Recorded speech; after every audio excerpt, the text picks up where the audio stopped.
Greetings, Mavericks and new viewers.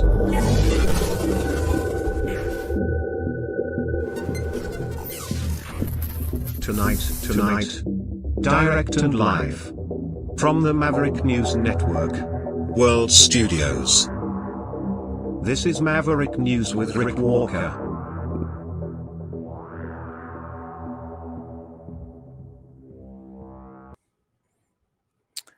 I believe we are now finally live, better late than never. Sorry for the false start earlier this evening. We were not firing on all channels, but I think we are in business now. So thank you for your patience and glad everyone is here tonight. We do have a lot to share with you. Charlie Kirk, the story continues, the investigation. I've been posting updates through the day on our X account. The day began with a news conference, an announcement from President Trump on Fox stating that they have a suspect in custody. They think they have Charlie Kirk's killer in hand.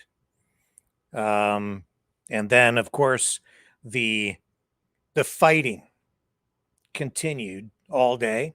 It has been ongoing since his killing or assassination. In fact, the fighting has been going on for years. And we'll talk about that tonight as well. NATO sending a warning to Russia as troops amass in something of a standoff along the Belarus border. We have as well Pierre Poilievre tonight saying that when it comes to political violence and the current political environment, this environment of, I would say, even war, he worries about his family's safety. And that is a statement just coming out a short time ago today. So we'll show you what that's all about as well. But mostly it's the Charlie Kirk stuff. And we'll bring you up to date on that. We'll tell you what we know about the suspect, 22-year-old Tyler Robinson. And we'll show you what is happening at a big vigil over in London, England. So stay with me. We have a lot to unpack tonight, not the least of which is our Friday Maverick Midnight Matinee. Tonight's feature presentation, I will reveal on the other side of this.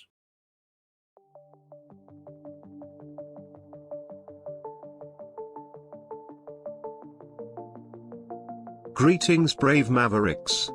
Our quest for truth continues. We go beyond fake news. Together we expose propaganda. Together we pull others out of rabbit holes. We are maverick thinkers. We are all unique individuals, defenders of individual rights and freedoms, credible, trusted, grounded in reality. Maverick News. Defending free speech.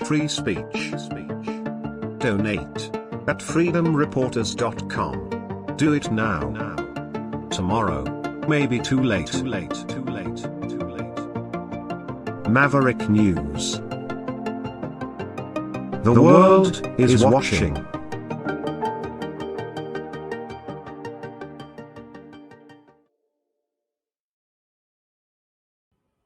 Okay, so first up, before we get into all the details on who Tyler Robinson is, I'll show you how the day began. And it began with President Trump over on Fox and Friends talking about the apprehension of this 22-year-old who seemed to have a pretty solid upbringing, sort of a regular vanilla white picket fence kind of all-American childhood, and now he's in custody and maybe facing the death penalty. I think with a high degree of certainty, we have him in custody, right? In custody. Everyone did a great job. We worked with the local police, the governor, everybody did a great job. You know, getting somebody that you start off with absolutely nothing. And we started off with a clip that made him look like an ant that was almost useless. We just saw there was somebody up there. And so much work has been done over the last 2.5 days. You know, it's amazing, actually, when you start off with that and then all of a sudden you get lucky or talent or whatever it is. But, yeah, I think we're in great shape. Mr. President. And he's in custody. Your suspicion was that he was radical left, and now you have more information. What can you share with us about his ideology? Yeah, Lawrence, let me just, and by the way, Lawrence is doing a good job. What's going on here? Job. Yeah. Mr. I'll tell you what, I'm very proud of you. Thank you, sir. I said you were going to do well. Yeah, I think that I don't want to go too far. I'd like to tell you some stories at how it happened, but essentially somebody that was very close to him turned him in. And that happens when you had some of those good shots. Somebody is going to say, whether it's a parent or whatever, I'd rather not say right now. They're going to announce it today, sometime later, probably talk about that. But somebody close to him turned him in. You know, they said, whoa. It's interesting where we had very good pictures, but not great, not perfect. And when you look at it, what happened is somebody, and this happens a lot. It happened with the crazy Boston bomber. It happened with others. Somebody that's close recognizes even a little tilt of the head, which nobody else would do. And somebody that was very close to him said, that's him. And essentially went to the father, went to a U.S. Marshal, who was fantastic, by the way. And the person was involved with law enforcement, but was a person of faith, a minister. And brought him to a U.S. Marshal, who was fantastic. And the father convinced the son, this is it. And again, I'm always subject to be corrected, but you know, I'm just giving you, based on what I'm hearing, they'll give you a much more active. I just heard about it 5 minutes before I walked in. As I'm walking in, they said, looking real good. They have the person that they wanted. So, and that's the way the day began. That video, I think, will echo through history. It will just be one of the elements that will make up the fabric of the history that will shape the perspective that people have of the United States in the decades ahead. It's just one of those moments. That's the way today began. And then we have the news conference, which I picked up live and carried on our X or Twitter feed this morning. Audio a little low here. I apologize for that. Nothing I can do. I'll give you all the gain that I can. And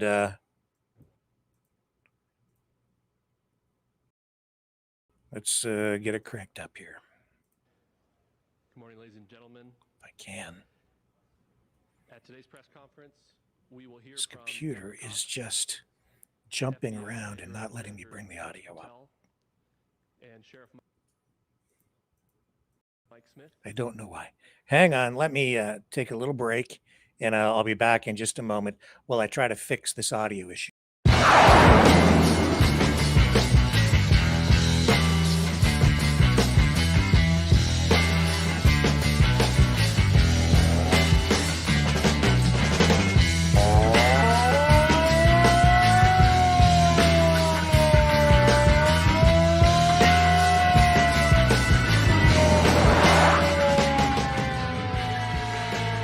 Maverick News. Fighting for freedom. Okay, here we go. It should be fixed. And the first words at this news conference as well. Good morning, ladies and gentlemen. At today's press conference, we will hear from Governor Cox, FBI Director Kash Patel. And I and apologize Sheriff for the Mike low audio, but it's there. We also have with us Utah DPS Commissioner Bo Mason, And listen to the first words Lieutenant from the Governor first Deidre speaker Henderson. after the introduction. FBI Special Agent in Charge Robert Bowles, and local and federal law enforcement partners. Following the remarks today, Governor Cox, Director Patel, and Commissioner Mason will take questions. Thank you.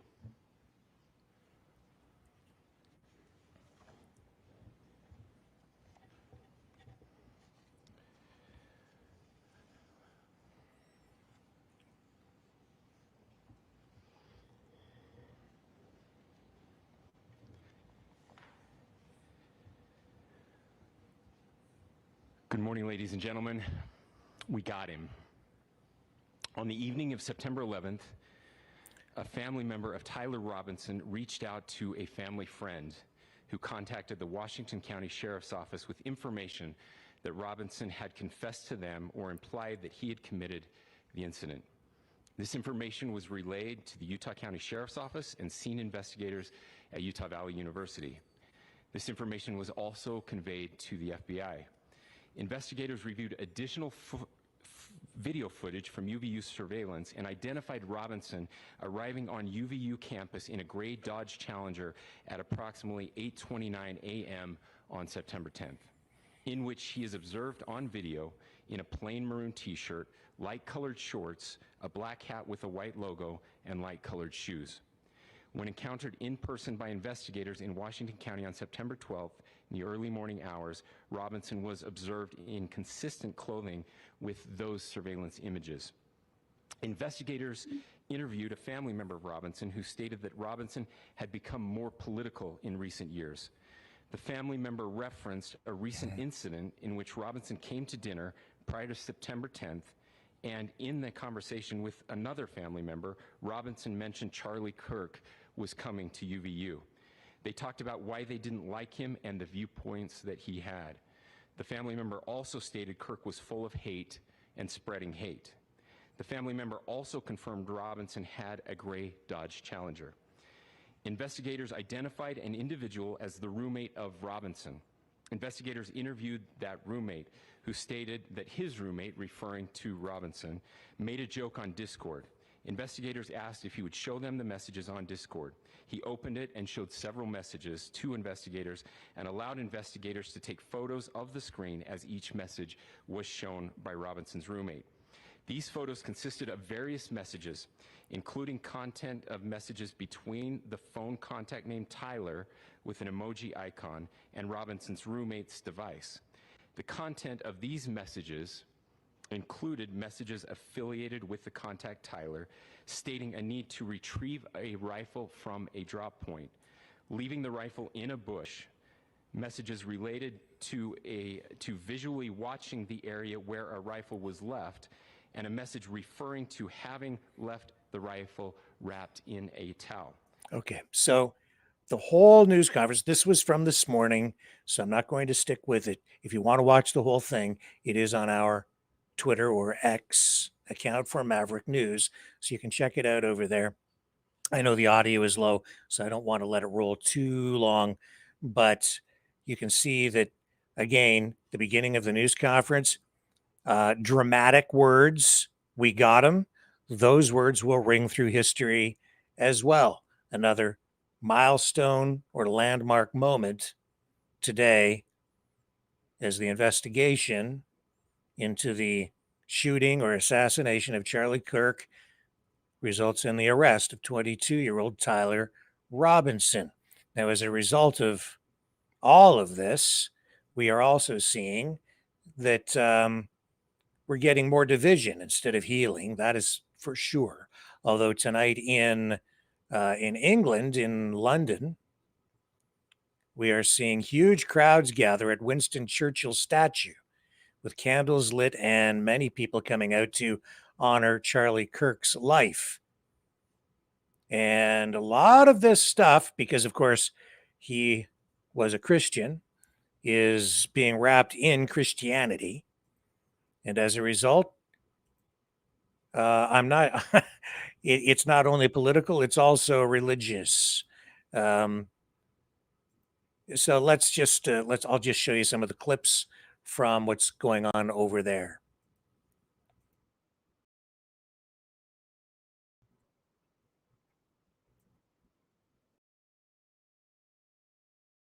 Okay, here we go. Christ is King! Christ is King! Be under no illusion. Meek and mild, turn the other cheek is over. Each and every one of you should be radicalized by what has happened. It is time to get organized and mobilized. Christ is King! Christ is King! Christ is King! Christ is King! Christ is King! Christ is King! Christ is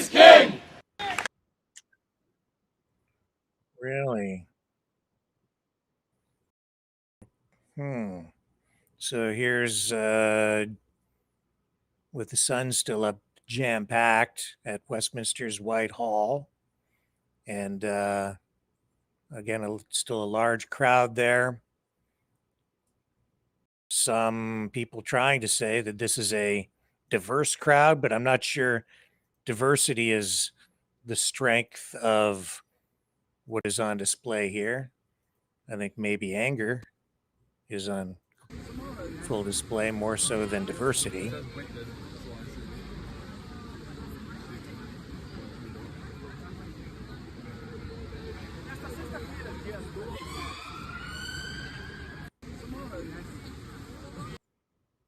And wait, there's more. Here we go. So this, of course, is happening because Turning Point was not just Turning Point USA, it was international in scope, including with a chapter in the UK.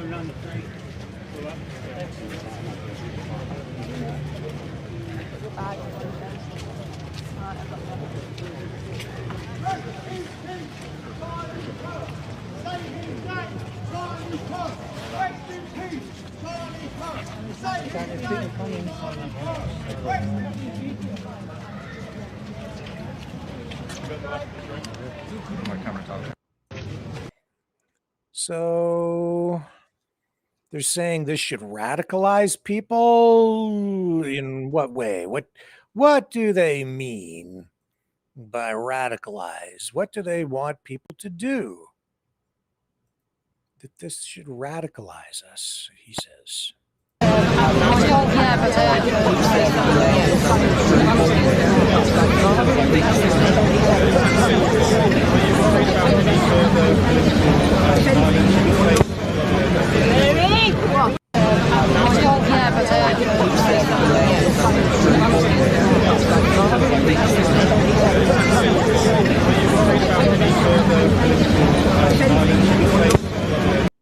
So I don't know about you, but I have no desire to be radicalized. I'd like to keep my head screwed on straight, think rationally, and try to think for myself, not let emotions boil over, and so that I do radical things. I want to keep my head screwed on straight. That's just me. Christ is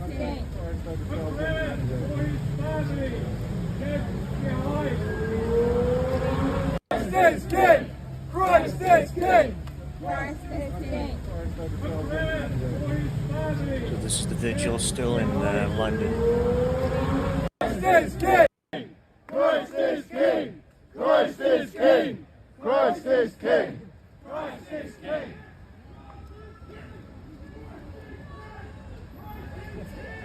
Christ is King! Right, guys, we don't have the speaker or megaphone here, so I'm going to speak loudly. Christ! That's all I've got.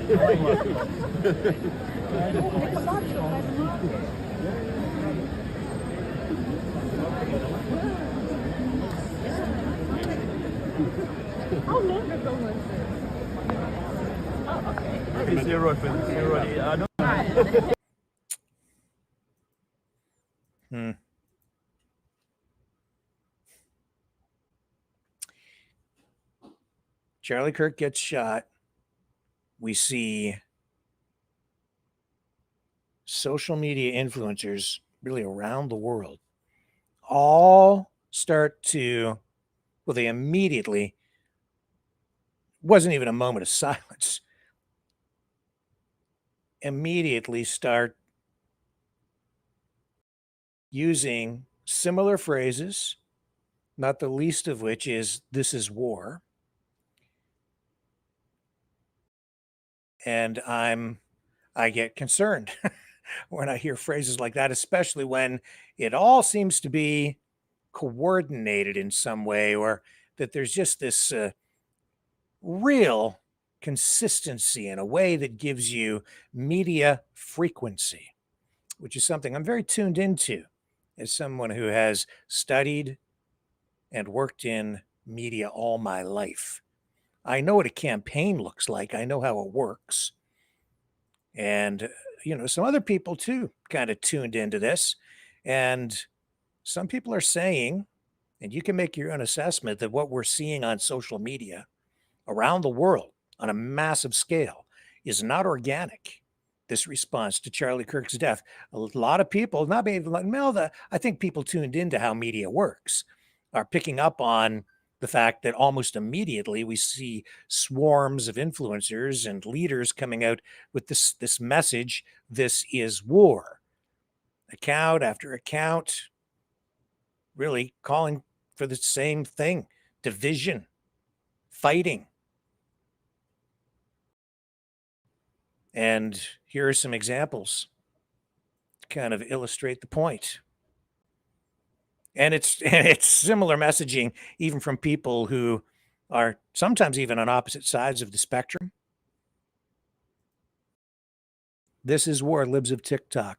Joey Manorino: the Democrat Party must be classified as a domestic terror organization, and their members, leaders treated accordingly. Enough is enough. Brian Eastwood: Charlie Kirk getting shot is the shot heard around the country. I'm ready for civil war. You want to fight, and you're going to get it. Oilfield Rando, not familiar, but he says, I don't want the National Guard sent to Democrat cities anymore. I want the Air Force sent.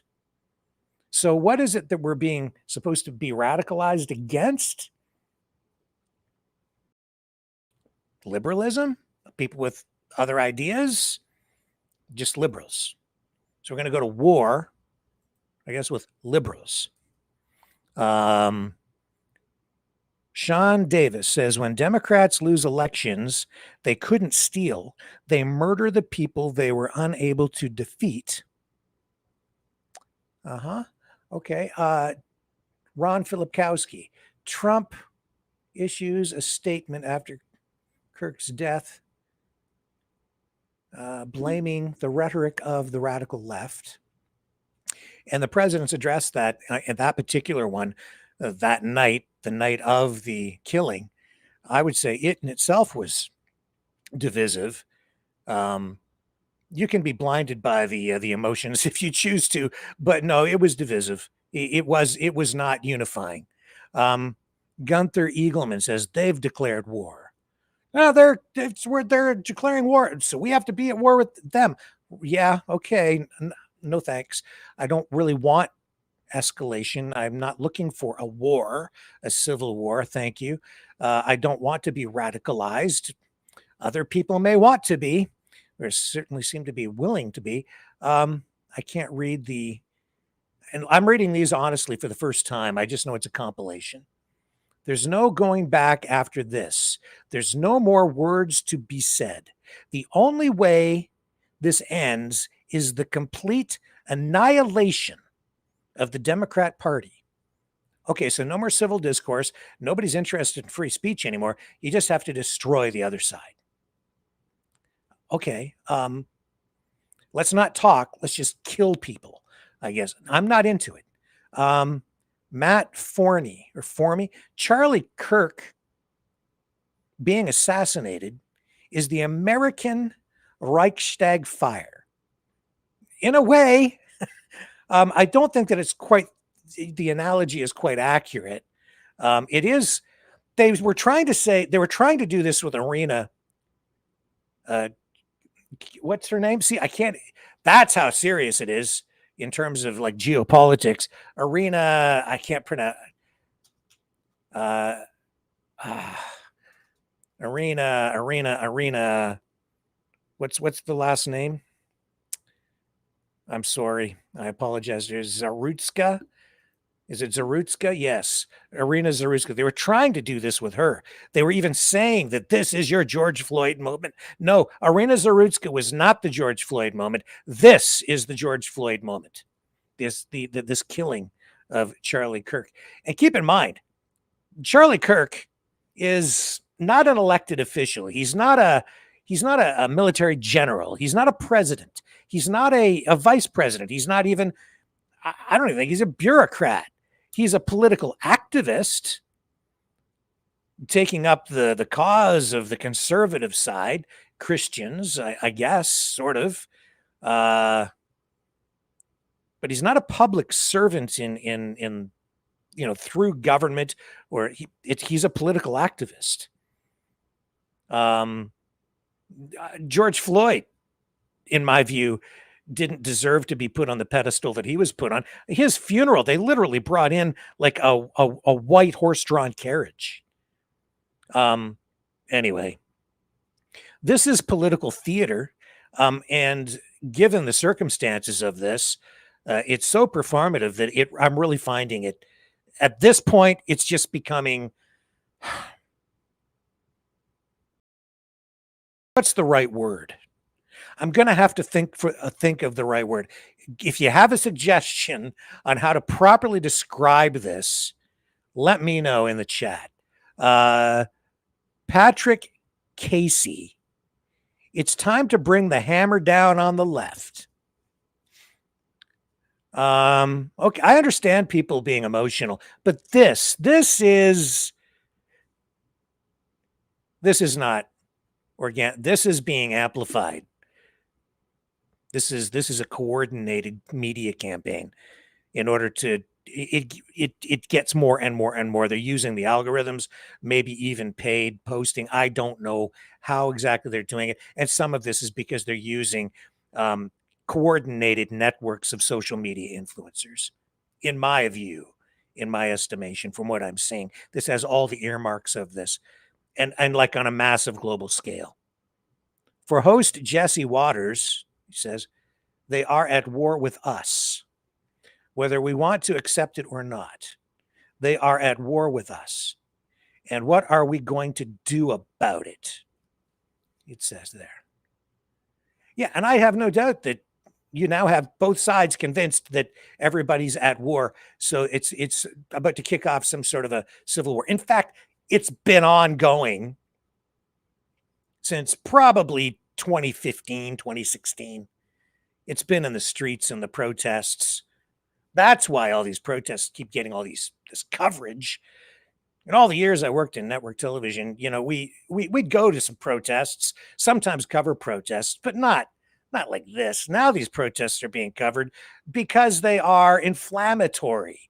They're clickbait. They build ratings. That is the face of the whole war. The war between the left and the progressives, or I'd say, yes, the progressives are the liberals and the populists at this point. Sean McGuire, the left, what's it say there? Lectured us for the last decade about the dangers of violence from the right, from the assassination attempts of President Trump, blah, blah, blah. Yeah. And the Democrat Party is a domestic terrorist organization whose most fanatics will not hesitate to murder their political opponents. This was not a one-off event. And I think back to all the stuff the people on the left have done to the right, but then I think, there's been some stuff coming from the right, and I hear I've been hearing just more and more and more really gross language and masks coming off over the last, especially couple of years, especially after October 7th, from the right, or whatever you want to call it, however you want to measure the graph. There's a lot of lot of trouble on both sides. I'm sorry, it's true. I have videos, I have recordings of just the worst of the worst of the worst of the worst stuff that I never thought that I'd ever hear, that I won't run here tonight. I haven't run any of it. I've got tons of it. Just from, just routine daily curation, collecting material for the program every night. And when I go on some platforms like Gab and now with Elon Musk taking over Twitter and turning it into X, some of these X spaces where they're talking about immigration and just openly talking about, let's face it, you know what I'm talking about. Do you really need me to? No, because some of you are participating in it, while at the same time saying we're not racist. No, but some people are getting sucked down into that abyss that I keep talking about, and it's true, and it's out there, and I'm just appalled and so disappointed to see this happening to people, because once again, we're failing the test. Keeping in mind that, when the pandemic struck, the vast majority of people were so scared that even people who later claimed and even now claim to be fighting for freedom, a lot of those people, and some of you out there probably right now, and you can look in the mirror, you were there too, probably saying, yeah, we have to lock everything down, do it to us. Only to then realize that, hey, this kind of sucks. I'm going to go join those people out there who are saying this sucks. And don't tell me that's not true, because I literally, and I'm not trying to toot my own horn here. I literally went down to a street corner, and I have never protested in my life before. I've only ever covered protests, but not being a journalist at the time, I'd been out of it for a little while. I literally went down to a street corner, me and one other person, in the beginning days of the pandemic, when they first started to lock people down and make us wear masks, even before the masks were mandated. I went out on a street corner and I was protesting with somebody. Just the two of us. Actually, no, there were three, because the other person brought their kids. No, three? Yeah, no, four, because she had two kids there. Two kids. She had two of her kids there. And that was it. That was it. And then I was like, I don't know, like we're doomed. Slowly, people began to join over the coming weeks, but wow. And yep, people still failing the test, only the other way around now. What's this one here? Jerry. There's a very small on my screen, so I apologize. Memes. Charlie Kirk has been shot. Enough is enough. Democrats need to be labeled as a terrorist organization. Laura Loomer. It's time for the Trump administration to shut down, defund, and prosecute every single leftist organization. If Charlie Kirk dies from his injuries, and he did, his life cannot be in vain. We must shut these lunatic leftists down once and for all. The left is a national security threat. So, screw free speech. I guess you were just going to shut them down. You don't get to talk anymore. We're going to destroy you. Elon Musk. This was early on. He says, if they won't leave us in peace, then our choice is fight or die. That's a great way to dial it down. I remember 2016. Trump comes down the escalator. That's the moment when the real war began, I think. He comes down the escalator, and the media immediately goes to war with him. And I was appalled by that. And what do we got here?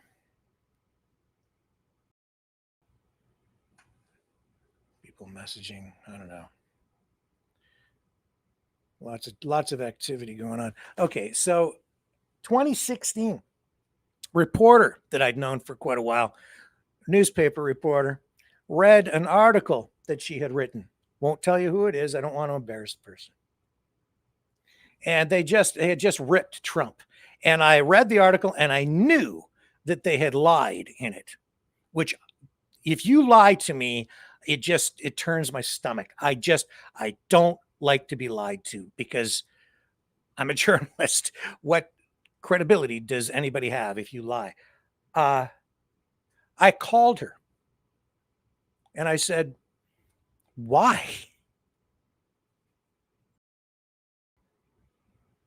And she said, because where Trump is, and she didn't even deny it. She said, where Trump is concerned, all bets are off. I was like, are you kidding me? This is a journalist that I'd known for years and respected. Never would I have ever expected that she would lie. But so opposed to Trump was she at the time that she lied, made stuff up in her article, which I found appalling. That is one of the things, honestly, that desensitized me in a serious way to everything that Trump has ever done. Because when I experienced that, I wanted to defend him against her because he to me was the victim of a smear campaign, which was true. But at the same time, he has been engaging in all kinds of lying and inflammatory conduct, which I was predisposed to turning a blind eye to for years because he also portrayed himself as a victim, which in many respects, I guess maybe he was, but now I see that a lot of it was actually probably justified. Well, a lot of it wasn't. And this has been going on back and forth on both sides. Slowly over time, we got out of the pandemic, sort of, and it's just been one thing after another ever since then. And this is just the latest thing. This Charlie Kirk assassination and Irina Zarutska, just days before. And you know what it is? Trump's in power again. He's got no time to waste. He's got a plan. And the people around him have a plan. And people internationally have a plan. And they're executing the plan. But they only have so much time. And they've been looking or waiting for a moment like this. Whether they choreographed this in some way, and I don't want to spin up a conspiracy around it. I just know that there's absolutely a plan because everybody has a plan who's in politics. And the more I've progressed through this and I've come back into journalism, and I didn't come back into my journalism on the news side immediately in 2016. It took until we hit the pandemic a couple of years later. I'd been out. I'd just been doing automotive journalism for quite a while. News was, out of the mix. So I wasn't in the cycle and in the know. I wasn't aware. I wasn't paying attention.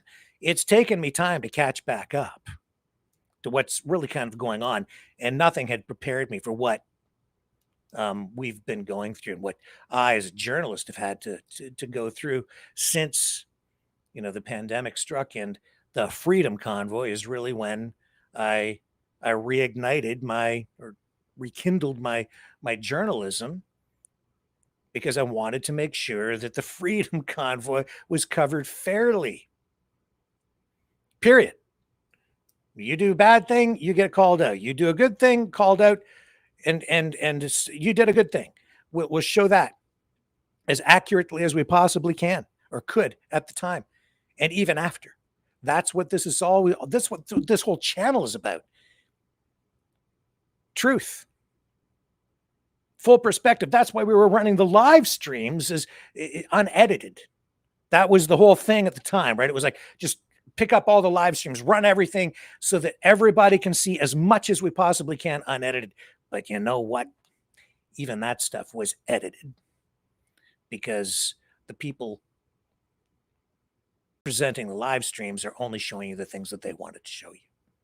And it's taken me years to figure out that because it's a new medium, the whole social media thing. And this going on right now, this right here, this is part of the challenge because people don't realize how powerful this is and what's really being done to everybody.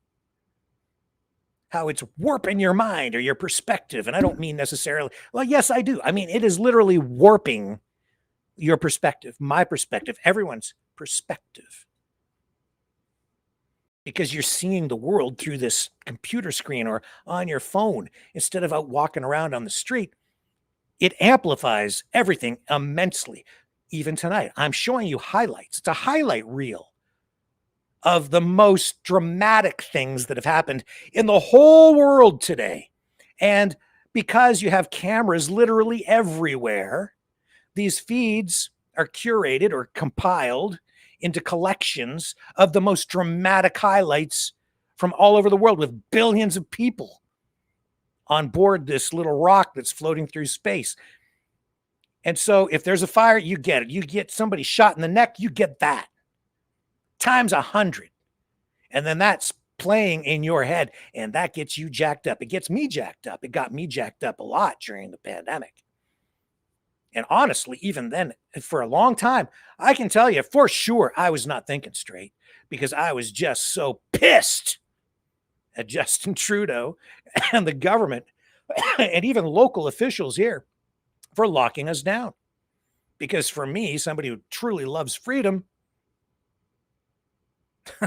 that's the most distasteful thing, along with lying about things, that I can think of. I don't want to live like that. I certainly don't want to live under martial law. How many people, and let me just ask you this in the chat tonight, how many of you want to live under martial law? Did you like being locked down? Did you like living under martial law? I sure as hell didn't, because that's essentially what was going on at the time. Anybody out there enjoy that? Anybody want that back? Just leave your comments in the chat. I'm gonna pick up on that, and I'm gonna circle back to this whole thing about martial law in a moment. Let me know if anybody wants to go back to living under that, because that essentially is what we were living under, was a kind of a soft martial law, not full up, but a soft kind of martial law. Let me know. Who liked it? I didn't. That's what I'm opposed to. Hate that crap. Too much. See, that's way too much government for me. That's what I'm talking about. Too much freaking government. Man. Justin Trudeau. Huge mistake, man. Go down in history as the worst prime minister ever in Kazakhstan. And Biden. And I think maybe even Trump too. And maybe, like, I don't even know about these conservatives in Canada. Like I say, I'm a conservative, right? I'm a conservative, yeah. Except the Conservative Party, I said a long time ago, left me because they kind of went a little too progressive for me. So after I stopped being a journalist, you know, I was way more focused on the Conservative Party. But when I saw what they were doing with the economy, I'm like, no, I'm not supporting you guys anymore. That's why I kind of ended up over with Max Bernier, because he was a conservative foreign affairs minister, leaves the party when they basically kind of stole the leadership from him. And then he forms the PPC, the People's Party of Canada. I'm over there with him. I'm like, okay, yeah, the party left me. I'll just go over there with Max. And I just kind of blindly followed him over to the PPC. And I kind of got involved with that. Because to me, he's just like, this is the new Conservative Party, right? Well, I think at first, yeah. But then over time, it's become something different. For sure. And then here's Michelle Ferrari, Conservative member of Parliament. And I'm like, well, listen to what she says today. Is this not in lockstep with all these other influencers? And she's kind of there, man. Here, let me just run the clip from Michelle. And at times I've been like, yeah, you know, I like what she says. But I have to be honest. This is raising, oh, for crying out loud. Did I just lose that clip? Indeed, I did. Hang on. This computer is just really causing grief tonight. I will bring her back up.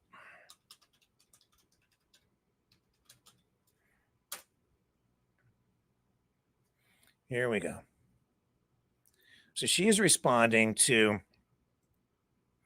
this provincial politician out in Manitoba. In fact, maybe I should show you that story first to give you the proper perspective on this. So here is right here. Manitoba cabinet minister has now apologized for sharing a post about Charlie Kirk's death. Here, I'll bring this up so you can see the headline. And this is what Michelle is going to comment on. Right there. Here it is. The war continues. So Manitoba cabinet minister apologizes for sharing post about American activist death. Apologized today for sharing a social media post. Families Minister Nahani Fontaine shared another person's post last night that described Kirk as a racist, sexist, and transphobic, calling him a white nationalist mouthpiece. The post's author said that they had no empathy for Kirk, save for his children, who are believed to have witnessed the killing earlier this week at the university south of Salt Lake City, Utah. The man stood for nothing but hate, the post read in part. Fontaine removed the post shortly after, but screenshots had already begun to circulate on social media, and criticism quickly followed. The opposition Progressive Conservatives called for Fontaine to be removed from cabinet and possibly the NDP caucus as well. Her post is atrocious, it's despicable, it's disgusting, Tory leader Obi Khan said. She must be removed from her cabinet position. And Manitoba Premier Wab Kinew, who had condemned the killing of Kirk earlier in the week and stressed the need for empathy, said he spoke with Fontaine Friday and asked her to apologize. She will remain in cabinet, he added. The story goes on. You've got the idea. And then Michelle Ferrari, I always want to call her Ferrari, but it's not. She's not a car. So I apologize if I'm getting your name pronounced incorrectly, Michelle. But here's her clip. And I worry a little bit about where it goes. Okay, this is important, and this is why we need to pick a side, and there needs to be consequences when you are in a position of power. This is Nahani Fontaine's tweet. Nahani Fontaine is a minister in the provincial government in Manitoba for families and children. And this is what she wrote. Charlie Kirk was a racist, xenophobic, transphobic, Islamophobic, sexist, white nationalist mouthpiece who made millions of dollars inciting hatred in this country.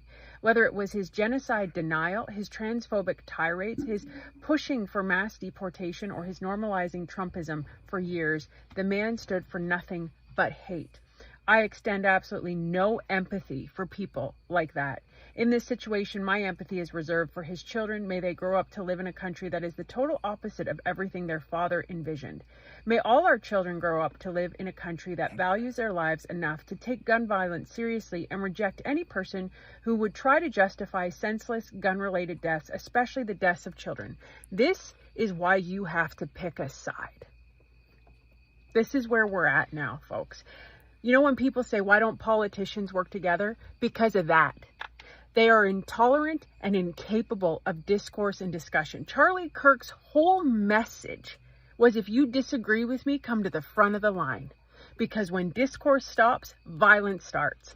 This woman has no idea who Charlie Kirk was or what he stood for or what his mission was, which was to de-radicalize North America and the West. And to have healthy discourse and to go into universities to encourage critical thought. Because if you can't debate what you believe in, then you either have to reevaluate what you thought you knew, or you should be able to defend it. And that's how your brain grows. That's how thought grows. Because a good idea should be a good idea, regardless of what side you sit on. So, Wab Kinew, I commend you for speaking out against Charlie Kirk's political assassination. But Wab Kinew, if you do not fire this minister, shame on you, because nobody in a political position should speak like that. And if every single politician does not denounce political violence, then you are the problem and you do not deserve to be in public office. I'm not so sure that with the yeah, I don't have to pick a side Actually, I don't, Michelle. I don't have to pick that side, and I don't have to pick that side. It's not black and white. I don't have to follow you. I don't have to follow the people on the other side either. And what she said there doesn't sound like it's like she's championing free speech to me. Sounds like cancel culture. Shut them down, shut them up, destroy them. We're at war. They don't get a voice anymore. Isn't that what the other side was doing when they were in power? Censorship, YouTube bans. I got my channels shut down over there. I got channels shut down over there.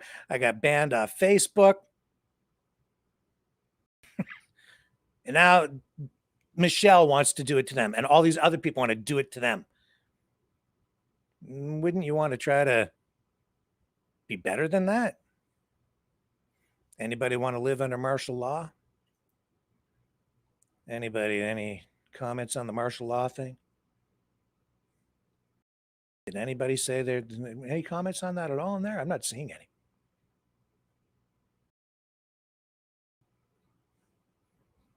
My point that I'm making is I've literally heard people on the freedom side or the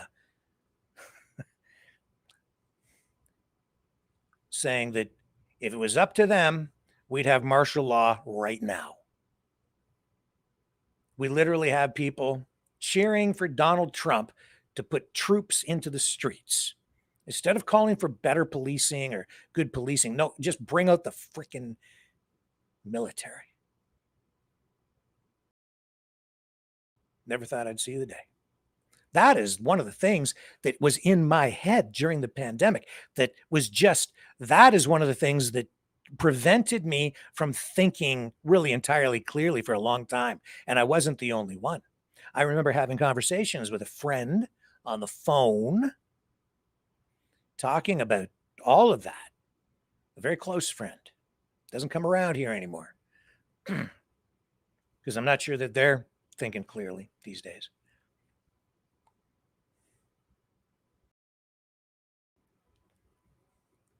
I had vision. When I was a kid, I used to have a recurring dream. It's still stuck in my head. This is really weird. Maybe it's not weird. I'll tell you. My dream was, and this goes back to the age of between the ages of about 3 and I'd say 6. Same dream. I remember it vividly like it was yesterday. A foreign military invades and they're in my neighborhood. I'm like 3. And this went on for years. Not every night, but some nights. And I would run out into the street and open a manhole and crawl down inside. And I would run through the tunnels under the streets. And every once in a while I'd climb back up and lift up a manhole and look out, and I'd see tanks and military in the streets, and I was hiding from them. That was my dream, even as a kid. So when the pandemic hit, those memories were triggered, of course. My worst nightmare coming potentially to life, because during the pandemic, I just had visions of that. Martial law. How long? Like Christmas came that year, and I said to my dad, of course, they live, an hour away.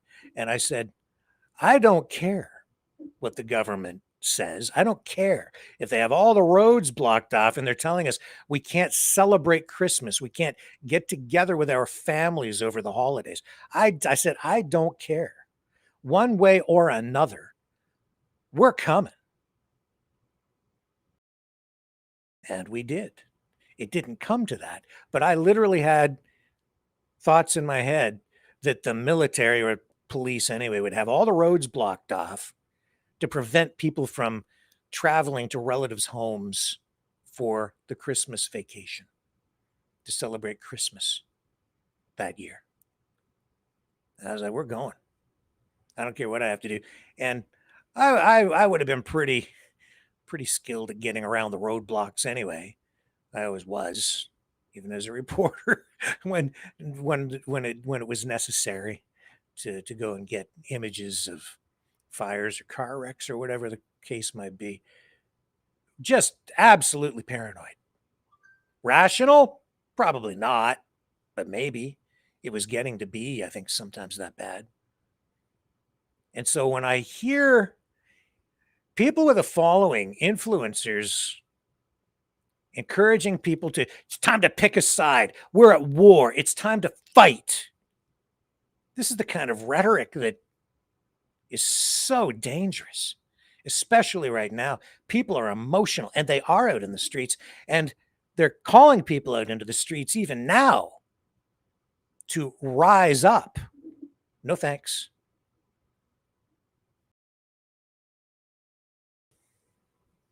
Bad idea, in my opinion.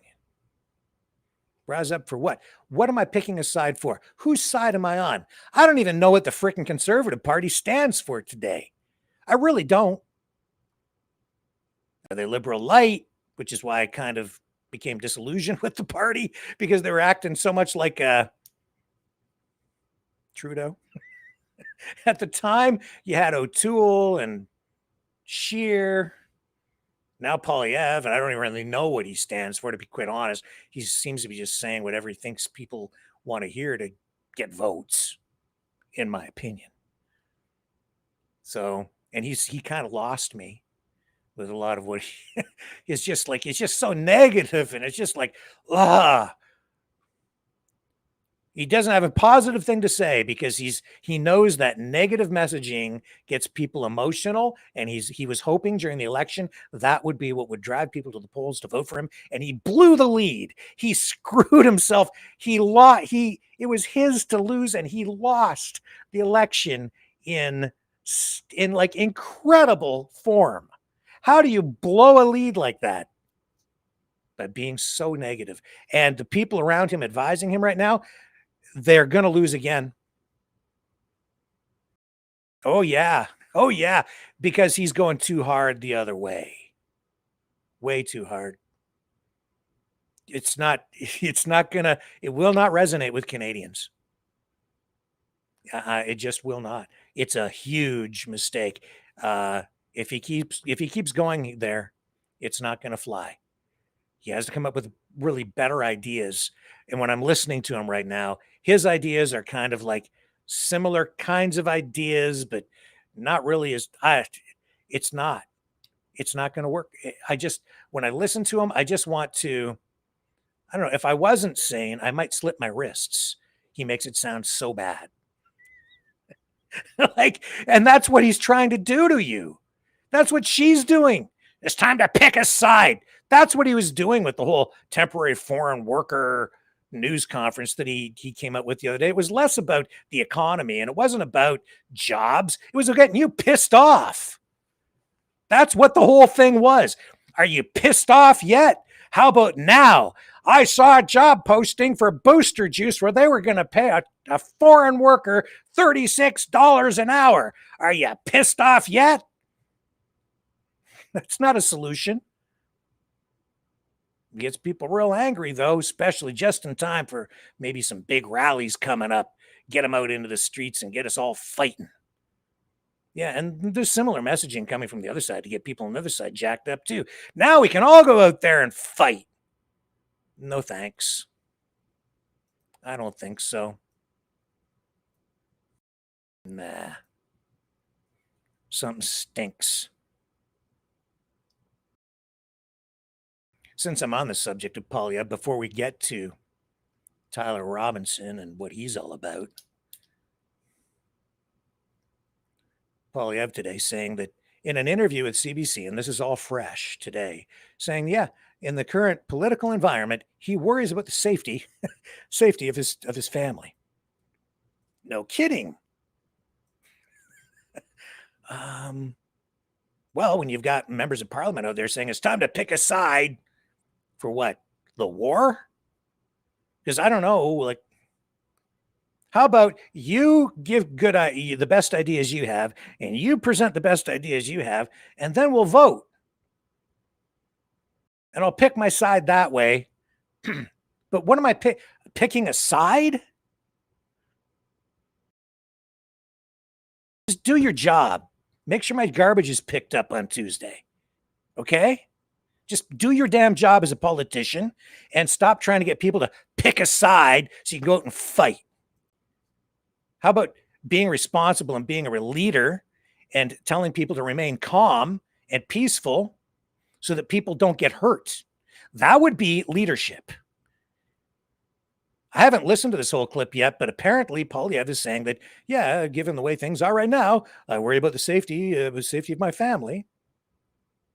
I would like to switch gears here and talk about a developing news story, which is the assassination of U.S. conservative activist Charlie Kirk. The FBI has this morning announced that they have arrested a suspect. In this country, when we talk about political violence, you and the Prime Minister have both said it is never justified. But we know that there are growing threats against politicians. That includes yourself and your family. Yes. Are you worried? I worry for my family.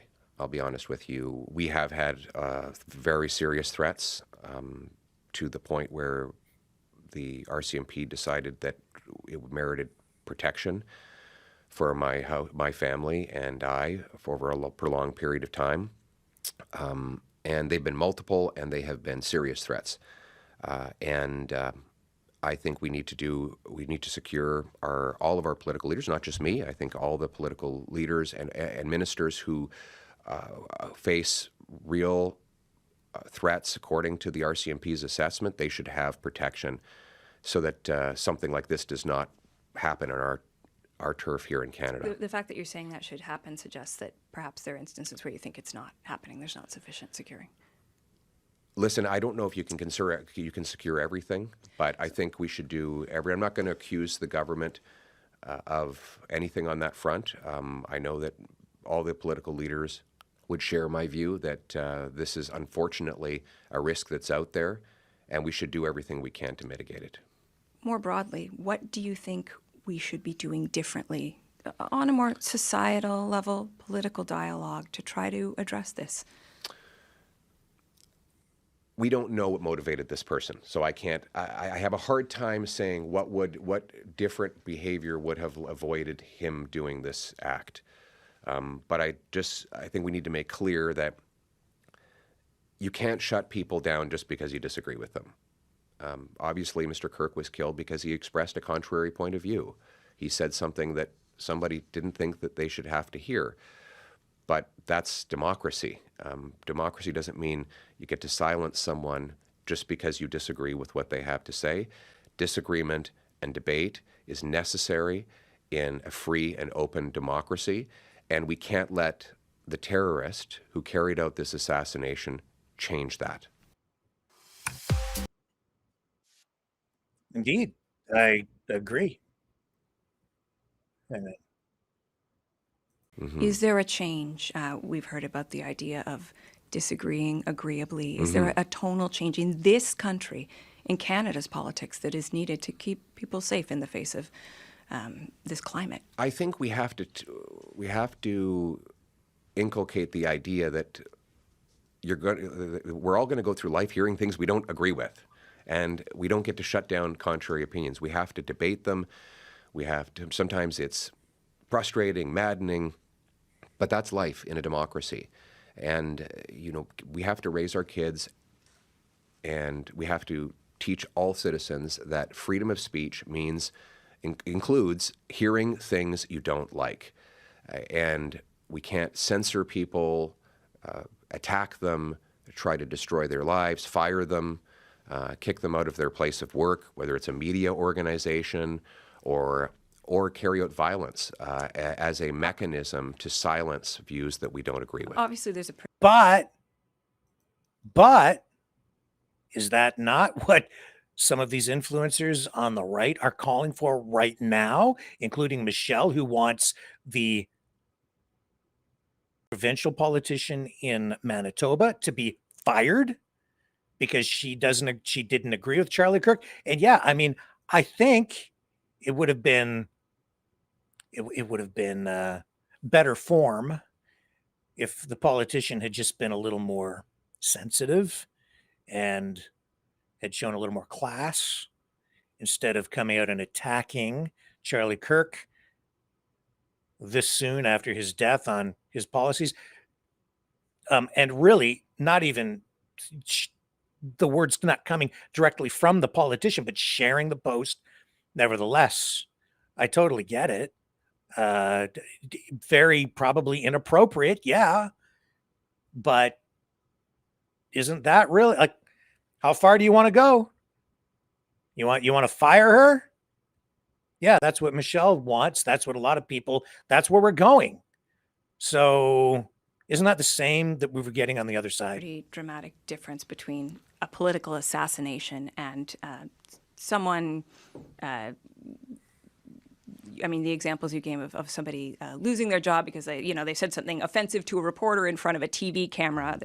I think there was a very public example of that, losing their job. Those things are not really the same. No, they're not. That's not what I was saying. What I'm saying is that we need to live in a society where people are free to express themselves, and where everyone understands they're going to have to hear contrary opinions. I hear them all the time. It's part of the But this example, I guess, is relevant. Is that particular case of the reporters being harassed, people yelling this offensive "F her" right in the it talks about the limits. Like it's true. I understand what you're saying, that people should be able to speak their minds, but we also need limits on what is appropriate when people shouldn't be harassed in the workplace and whatnot. Like, do you think it's inappropriate for someone to lose their job when they conduct what appears to be an act of public harassment? Of course. Yeah. I guess I'm just trying to understand where you see the line, given that you put all those things in the same category. Where I see the line is that people have the freedom to express political opinions that are contrary to others. But of course, that does not include carrying out harassment against. In fact, my point was exactly the opposite of that. If you're harassing someone or you're aggressing against someone because of their political point of view, then you're behaving inappropriately, and that should not go on. Okay, we're going to end the conversation there. Appreciate your time today. Thank you. And can't disagree with that. And I don't know, some of what I'm hearing on social media, even from some of the Conservative members of Parliament, and certainly we've seen it from the Liberal side for, well, years. And we've seen it with censorship, and you can't talk about the jabberoonie, and you can't, if you say the wrong thing, you're banned on YouTube. This is what has taken us to this place. I say I don't know about you, but I aspire to be better. And being better means not doing the same things as the other side and seeking vengeance. There's no freedom there. And there's no freedom in anger. And there's not going to be any freedom for anybody if everybody goes out into the streets and engages in some sort of a race war or a bloodbath. We need to defend everybody's rights as individuals, in my view. And when I hear people who claim to be freedom fighters and have frankly lied to me and to all of us, and even lied under oath, in my estimation, at inquiries, saying, I'm not a white nationalist. And then making videos where they're saying, I'm a white nationalist. And if it was up to me, I'd have martial law right now.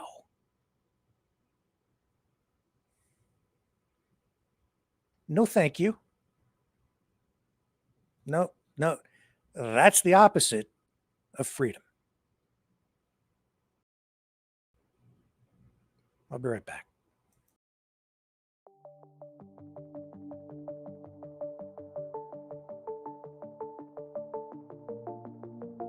Greetings, brave Mavericks.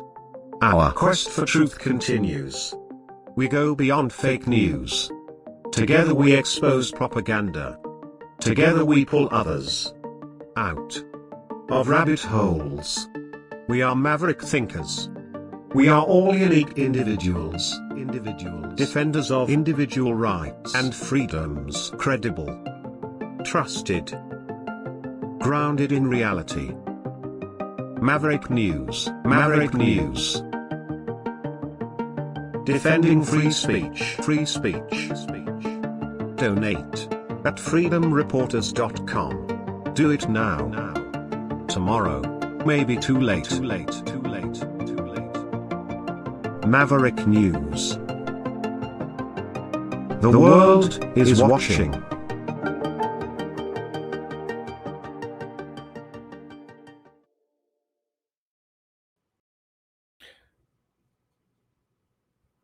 So let's dig into a little bit about what this Tyler Robinson is about, and we'll come back to some of this stuff. I was posting online through the day today. I don't know what, no, just so much people messaging me. I'll try to take a look here in a minute. And his mom was very, well, she posted a lot of family stuff online. And so there is a whole bunch of material about Tyler Robinson online and his family. I'll just show you some of the Twitter feed from today on our Maverick News channel, if this computer will cooperate. Sluggish. Hang on. Let me just reduce the memory load, and we will. Here we go. And if you look at these photos, I mean, he just looks like a normal, everyday kid. When I say normal, whatever normal is. I mean, it's just very American. And strangely, everybody was trying to, let's be honest. Some people are like, it's probably a trans shooter. It's some radical whatever, before we even knew who the shooter might be. And this is still a case that needs to be proven. They seem pretty confident. Amber Jones Robinson, I believe that's his mom. Happy Halloween. So weird not trick-or-treating with the boys this year. Off they go. I guess because the kids were growing up and didn't need parental accompaniment or supervision, so they got to go on their own. And there is Tyler, and he has this Donald Trump costume. I remember those. It looks like a mini Trump, and it would like walk, you'd be walking and he'd be walking in front of you. It was kind of a funny thing. And he just looks very happy. I don't know if he was, even if he was like a big Trump fan back then. This was in 2017 or not. There it is there. And he's green, green Trump. Not sure what that's all about, but it was Halloween and he looks like a happy kid. There's a bigger picture of him there. A little bit older. And he had taken some tests prior to going to university and scored in the top 1%. So he's a very intelligent young man. This is from 2020 from his mom. Had back to school date number 2 with this man-child of mine and didn't get a single picture. This was a rough one since it's his senior year. We met with his guidance counselor and started talking colleges. This boy is a genius, and I'm hoping he'll pick a Utah college and stay close to his mama. He killed the act, that's the test, and has a 4.0. So his options are endless. As I say, scored in the top 1%. And in American, style, happy 16th birthday to my Austin. He's a leather-working, gun-toting, cowboy-loving, brilliant kid. He has so many talents. It's been so fun to watch them develop. And you can see here that his siblings, the family, out, fishing, I guess hunting. There's some sort of a gun there that they're firing. So they've had exposure to guns on some level. In 2021, I can't believe my boy is a senior and going to college in the fall. I'm such a proud mama, but can't imagine not having him at home. Proud of you, Tyler. And there are photos. And there is a video there too, which I won't share with you at the moment, but he's excited about his test, I think is what that was. And then other photos, and he's wearing a mask there. As you can see in 2021, that was still going on. And a better shot of him right there.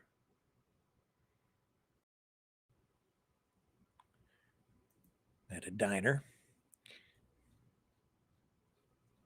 That's Tyler Robinson. This was these are images that were released. And this was one of the photos that led to his arrest, I guess, because after authorities on this one on the left, when they released that, it helped them track him down, and that's what led his relatives to turn him in. And as you can see, the shoes match. This is another photo. So really, I mean, tragic. I don't think it ended up being what a lot of people were hoping it would be or thought it might be. And because people have been trying to politicize this and have been politicizing it, people want it. I have no doubt that there were people like, come on, be a trans.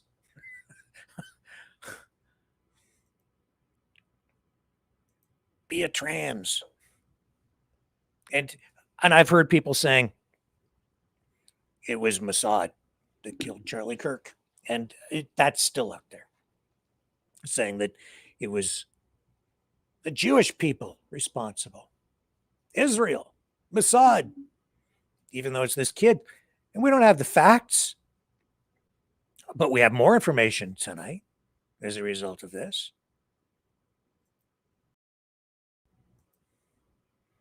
More information, but not enough for people to make rational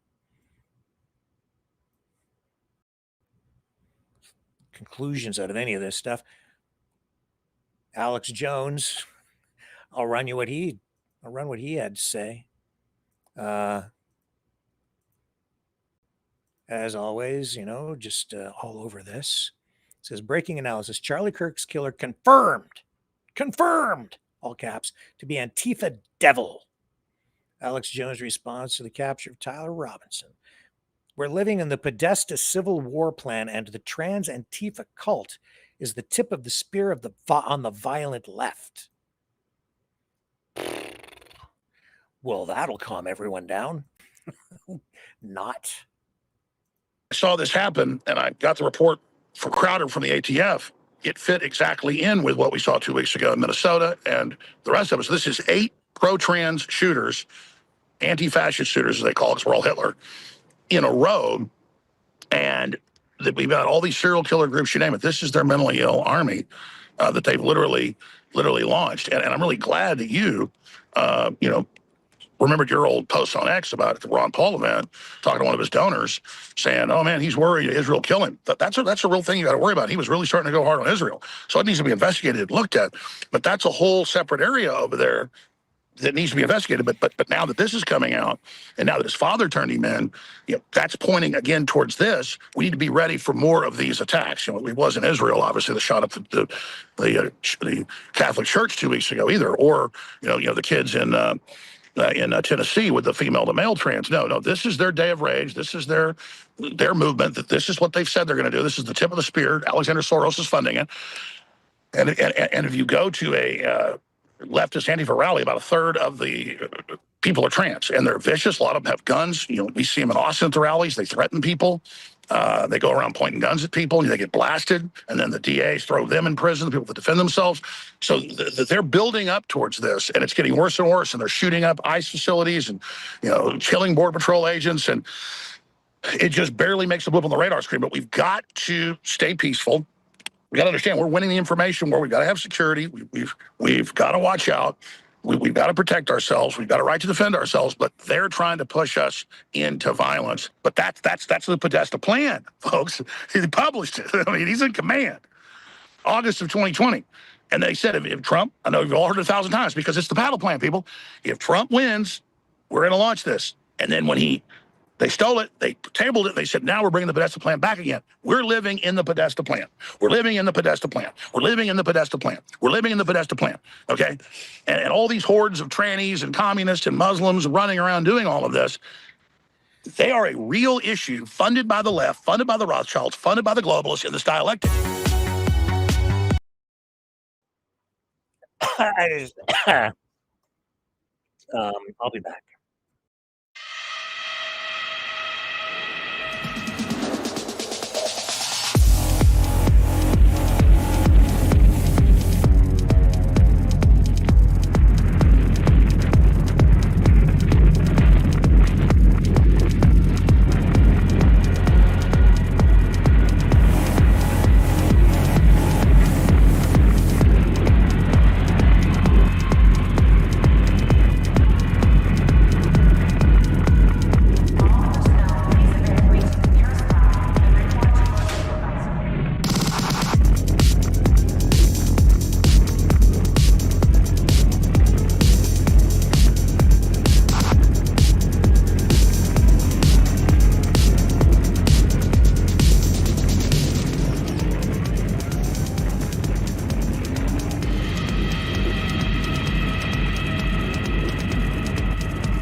Maverick News.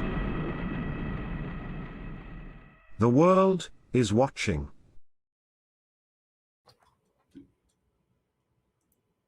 Took me a little too much time there. I'm back. The Podesta plan. Yeah. But I don't think it's all one way.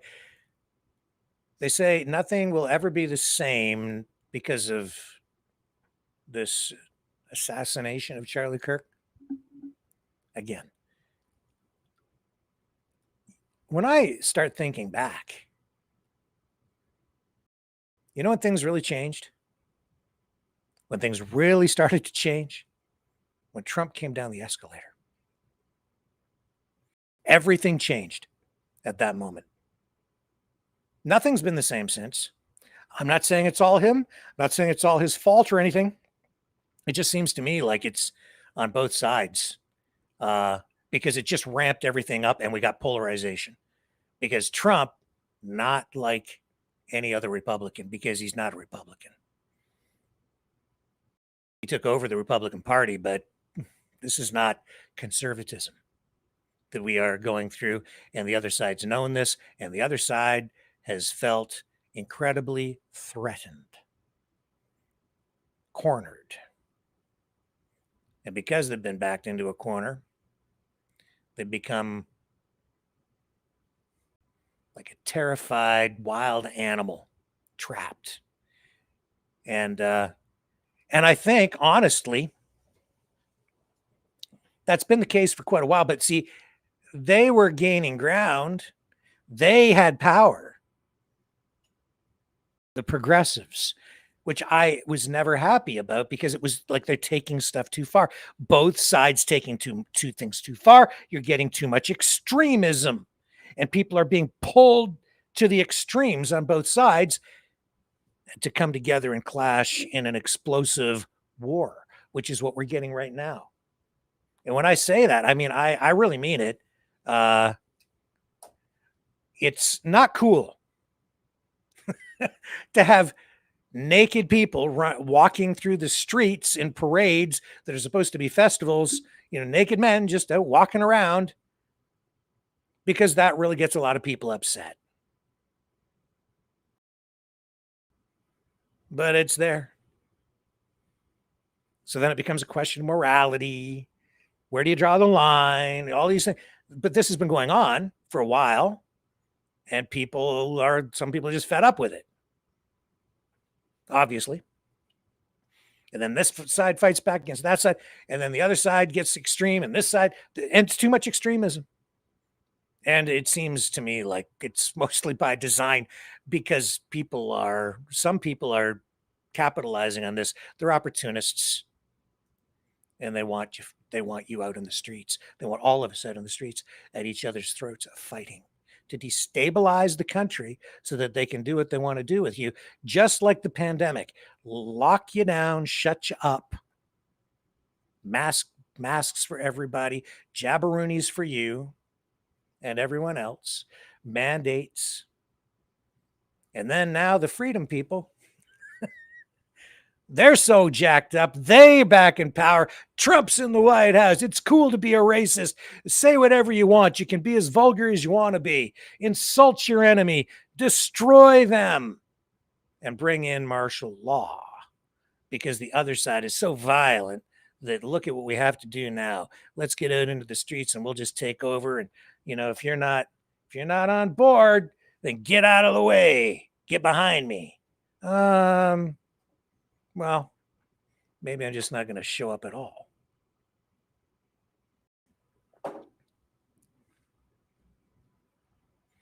Like I said, what if they had a war and nobody showed up?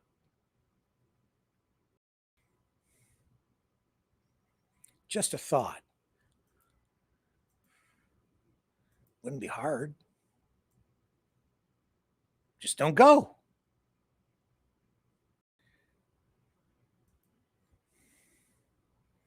And even when somebody tries to do the right thing, I guess you get criticized for it. Here's Steve Bannon saying that the father is an accessory. It's the father, I guess, who turned him in. And Bannon is saying, oh, he's no hero. Maybe he's right. Maybe he's not. I don't know. I want to correct Jack Posobiec. And by the way, we're going to toss.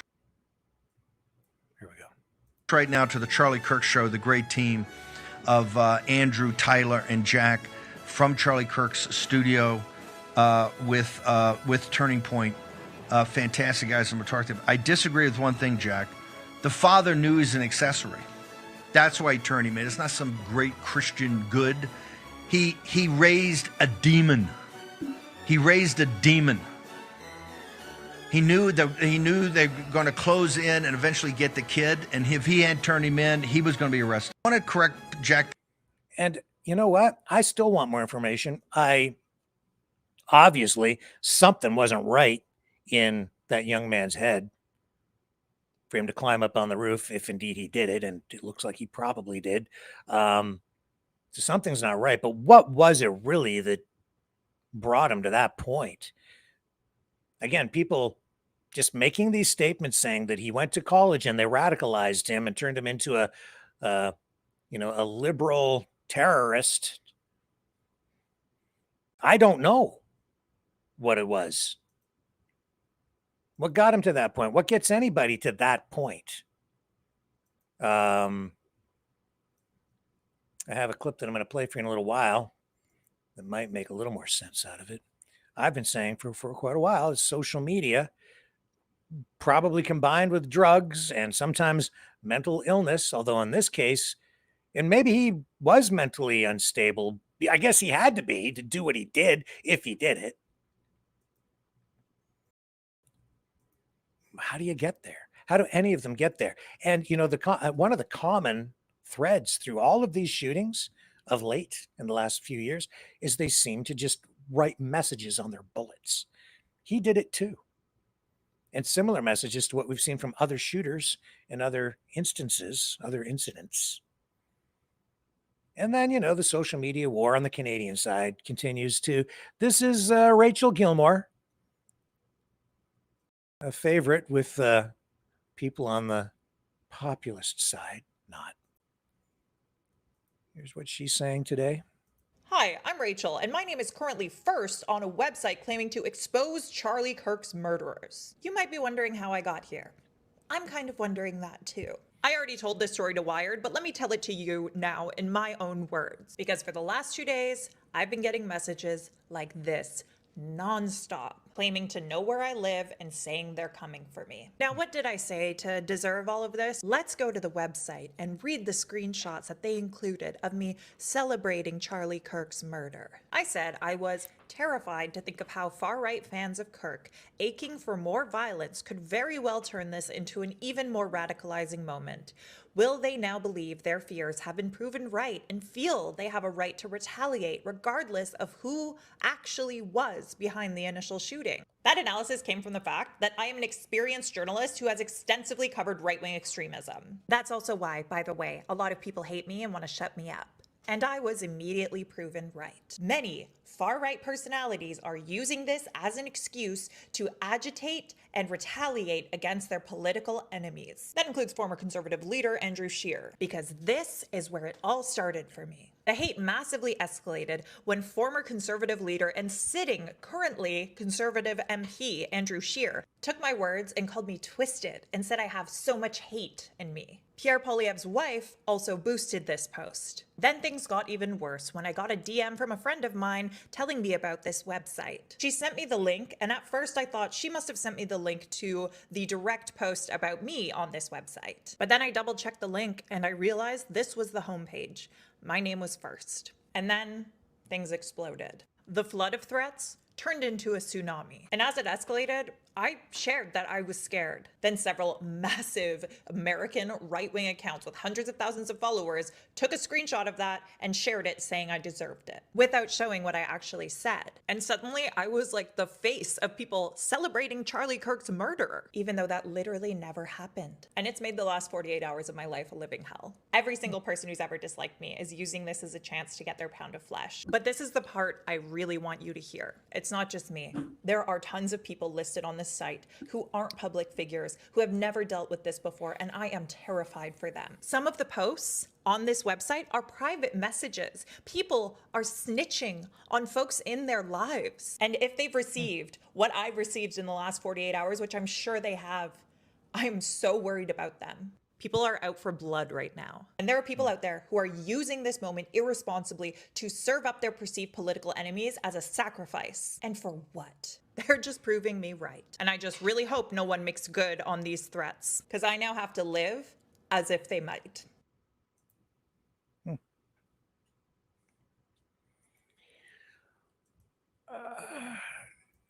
Nothing new in a way with Rachel Gilmore and her political opponents have been at each other's throats for years, which is, again, not where we should be. And she kind of has a point, but she's also been attacking people in a similar way. I just don't know, man. This is, I'm not afraid. Maybe I should be for myself, because, you know, some people I think might like to kick me in the shins too, but I don't worry about it like that. You can't go through life being afraid, but I am afraid for the country, especially Canada and the US. Civil war. If as far as I'm concerned, the US is in a civil war right now. It's just a different kind, because a lot of it's been online. It's an information civil war that is now potentially about to go kinetic. In fact, it clearly has, because you've seen Democrat politicians assassinated within the last few months. And we've seen now Charlie Kirk assassinated. We've seen Donald Trump on 2 occasions attempts to assassinate him. We saw during the election some crazy people trying to get to RFK Jr. as well. It is very dangerous out there. And then this guy doing this, he has original paper targets for target practice. And so people are like, and he's got a shirt on that says normalize political violence. And he's selling these to people who want to take shots at, I guess, I think he says fascists. Anyway, I'll let him speak. I hope we don't get a copyright strike on this music. What's up, shooters and future shooters of America? Have you been interested in getting a gun and maybe shooting some cool things like maybe a fucking Klansman? Well, I got him. I got the White Klansman over here, the Grand Wizard Klansman over here. I got the dang Nazi from World War II. I got a fascist in America. I got the American Gestapo, and I got more American fascists. And what's... So I'm not going to run the whole thing because he is playing copyrighted music in the background.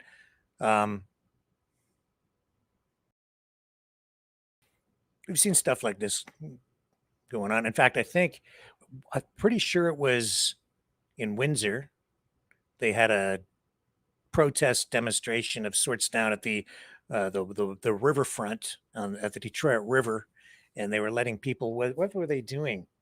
With throwing darts, maybe, or was it an axe at pictures of Donald? I think it was Donald Trump. Might have been Mark Carney at the riverfront. So this guy, here are the targets. You can shoot these fascists. Some people get upset with that. How dare you take shots at the KKK guy? And I also find it interesting, that when I've pointed out that we've had Democrat politicians assassinated, like literally killed within the last few months. And that didn't really get that much media attention. It was in the news cycle for a day, 2 days. And then it just faded away. Not a lot of attention paid to it, frankly. And then people on the conservative side or populist side, the MAGA side, saying, "Oh no, it was a leftist that did it to their own people." But if you listen to people on the other side, "Oh no, it was a crazed lunatic conservative over there." And then it turns into, what do you choose to believe again? Because you don't know what is real anyway. And even with this killing of Charlie Kirk, what have we seen over the past couple of days? All kinds of conspiracy theories and, the ring moving on the finger of Charlie Kirk when he's falling backwards in the video. And no, he's dead. If you think that it's all fake, I can't help you much more. I'm just kind of getting to the point too, where it's like, I'm tired of trying to save people. All I can do is present information, do with it what you will, which is all I've ever really been able to do. But I have honestly been trying to save people. And it's impossible at a certain point.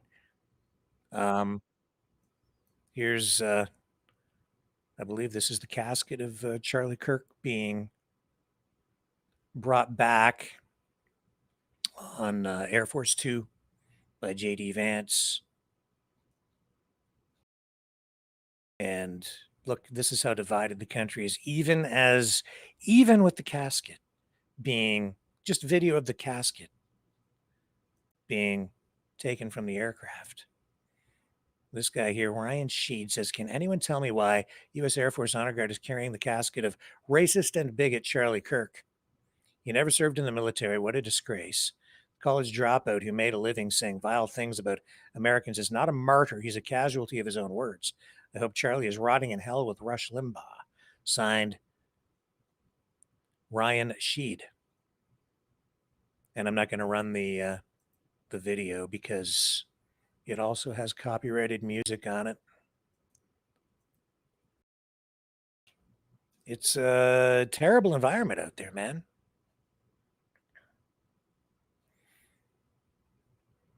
And here's this woman. I haven't heard this, but I'll play it. I'm just illustrating the divide in how everything is. You want to talk about toxicity? Here it is. I'm sure this will be toxic, whoever this is. So I was just fired from my job. Oh. So, yeah, follow me. I don't know. Like this video, give me a follow, and stay tuned for more content because it is coming. It is coming. Yep. So you say something and you get canceled. I don't know what she said. Maybe I'll go over and no, it's not her account. It was a repost, so I don't know what it was she said. But there are consequences for what you say sometimes. And here's the video of Tyler Robinson that I didn't run earlier.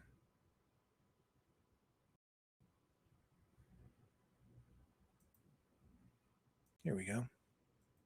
Let's bring it up. And the FBI being criticized because while they were portraying themselves, and Kash Patel was portraying the FBI and the investigators as having done this fantastic job.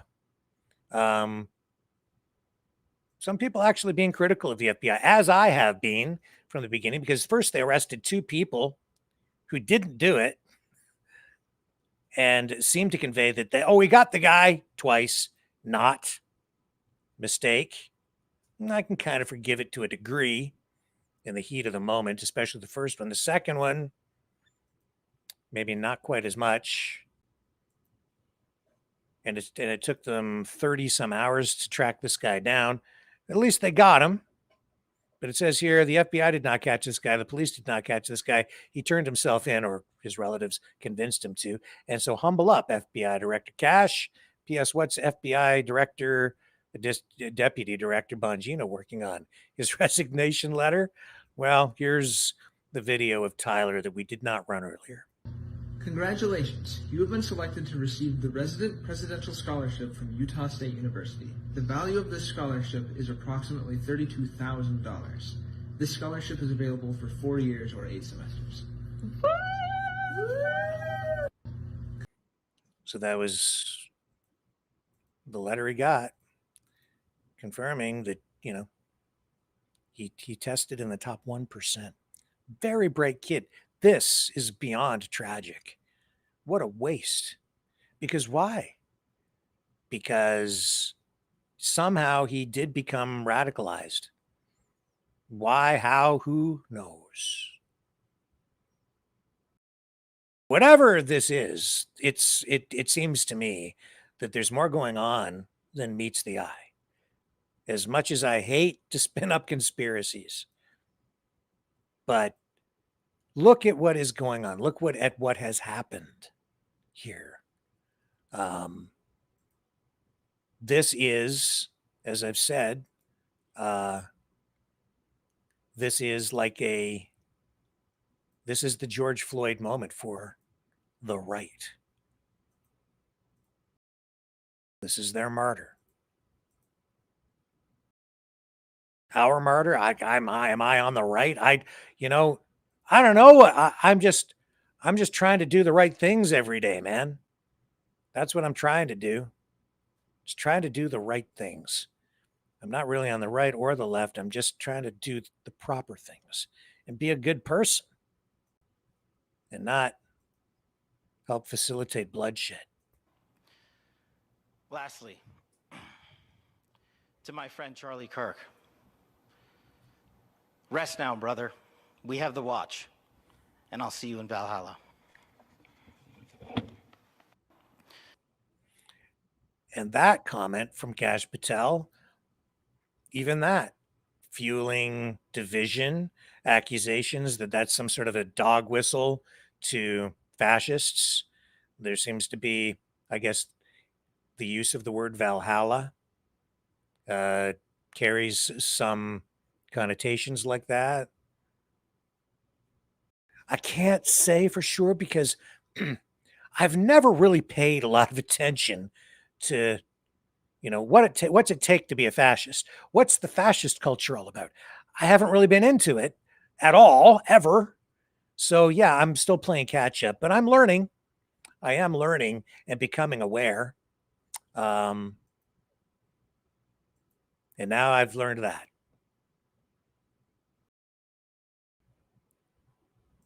Now I've learned that.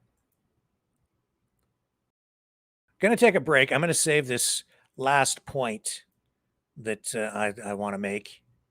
I've got a clip here, but I'm going to pivot away from the Charlie Kirk story for a moment so we can take a break, and then we're going to come back. We're going to talk about some of the other top news of the day, and then I'll pivot back and give a wrap-up comment on the Charlie Kirk stuff.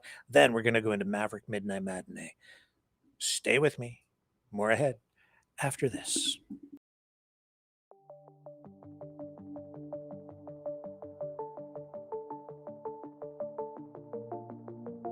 Greetings, brave Mavericks.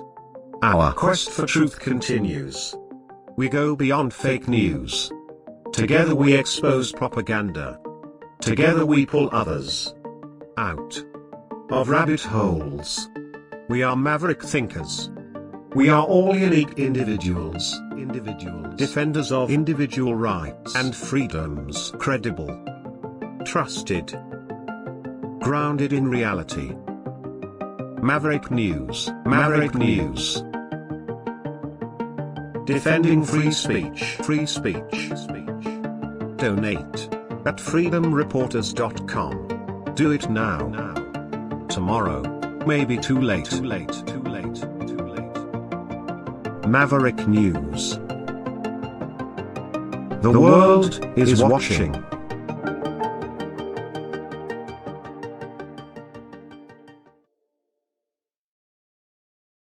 Okay. Big developments over in the Ukraine-Russia war. We talked about it last night with Mike McCarrick, one of our best military analysts here on the program, who has made several appearances and has been very helpful, and said to me last night, even as we were saying goodbye to each other after the program, we're not paying enough attention to what is going on over there with this huge buildup of troops along the Belarus border. And we've seen more developments in that regard today. While everybody's looking at this Charlie Kirk stuff, and the timing of all of that, frankly, very suspect to me, given a lot of talk about mid-September and a lot of protests and things on both sides of the border, Canada, US, all kind of converging around the same time. It seems very odd. Not that I'm a conspiracy theorist, but how convenient. Let's just take a look at the headlines here to kind of kick off this part of the discussion. Oops, let me pull this back.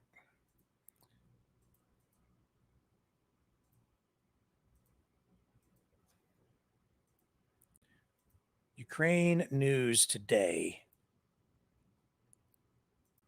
Warnings from NATO to Russia, and right here, Russia just said what Ukraine has been trying to tell Trump for months. Peace talks basically not working. Russia says Ukraine peace talks frozen as NATO bolsters defenses. 1 hour ago, Citizen Tribune. They are building up huge numbers of troops on the border with Belarus. Russia has military exercises ongoing there. Poland is taking it very seriously. They are very worried because of these drones that violated Polish airspace, shot down some of them in a multinational NATO response to that incursion of drones. 4 hours ago, Prince Harry made a surprise visit to Ukraine, I guess today. As Russian forces advance, Ukrainians in Donbass must choose to stay or go. Russia says, that's the BBC. And CTV, Russia says Ukraine peace talks frozen as NATO bolsters defenses. Let's bring up this. And this is why we're so concerned. Russia said Friday that peace talks with Kyiv were on pause as Zelensky warned that his Russian counterpart, Vladimir Putin, still wanted to capture the whole of Ukraine. President Trump, meanwhile, warned that he was running out of patience with Putin, and the NATO alliance said it would bolster its eastern front after Russian drones were shot down in Polish airspace this week. Yesterday, I believe, we heard that it's something like 40,000 Polish troops moved up to the Belarusian border. The latest blow to faltering diplomacy came as Russia's army staged major military drills with its key ally, Belarus. Despite Trump forcing the warring sides to hold direct talks and hosting Putin in Alaska, there has been no significant progress towards ending the war launched by Russia's February 2022 invasion.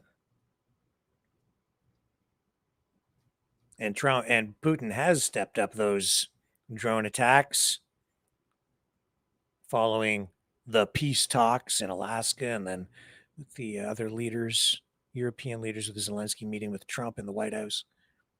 Trump's patience running out, it says here. Drone tensions are high across Europe. 19 Russian drones flown in. NATO jets shot some of them down. I think they shot down 4 or 5 of them. But Poland said it would station around 40,000 troops near the Belarus border for the duration of the drills, because some are concerned that it's not a drill.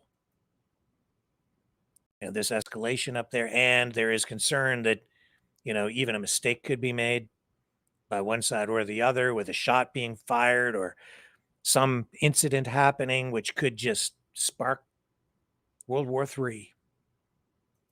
And it's really that serious. We have video of Mark Rutte, NATO commander, today, news conference issuing a warning to Russia. This is an escalation. Make no mistake, I've been saying we're already in a third world war. It's been mostly informational, but also kinetic in these countries where we're seeing kinetic wars. Gaza, we're seeing the war, kinetic war in Ukraine. We've seen the attack from Israel on Qatar, and now Saudi Arabia, I guess, is saying that they may participate in a retaliation against Israel for the attack on Qatar, where they went after the Hamas leaders, where they were in Qatar. Here's what was said by Rutte today, NATO. The Supreme Allied Commander Europe, for joining me here in Brussels today. In the early hours of Wednesday, September 10th, numerous Russian drones violated Polish airspace. NATO's air defenses were activated and successfully ensured the defense of NATO territory. Whilst this was the largest concentration of violations of NATO airspace that we have seen, what happened on Wednesday was not an isolated incident. Russia's recklessness in the air along our eastern flank is increasing in frequency. We have seen drones violate our airspace in Romania, Estonia, Latvia, and Lithuania. Whether intentional or not, it is dangerous and unacceptable. At a meeting of the North Atlantic Council on Wednesday morning, allies discussed the situation in light of Poland's request for Article 4 consultations. Allies expressed full solidarity with Poland and denounced Russia's reckless behavior. NATO's core task is to deter aggression and defend every member of this alliance against whatever threats we face. Safeguarding our eastern flank is of utmost importance. This is why we have forward land forces deployed in 8 countries, with contributions from every ally supporting these contingents, and plans in place to scale up our presence if and when required. We have air defenses, ground, sea and air-based systems. Here too, with contributions from allies across Europe and North America working together every day to ensure that we are prepared and ready to defend every inch of Allied territory.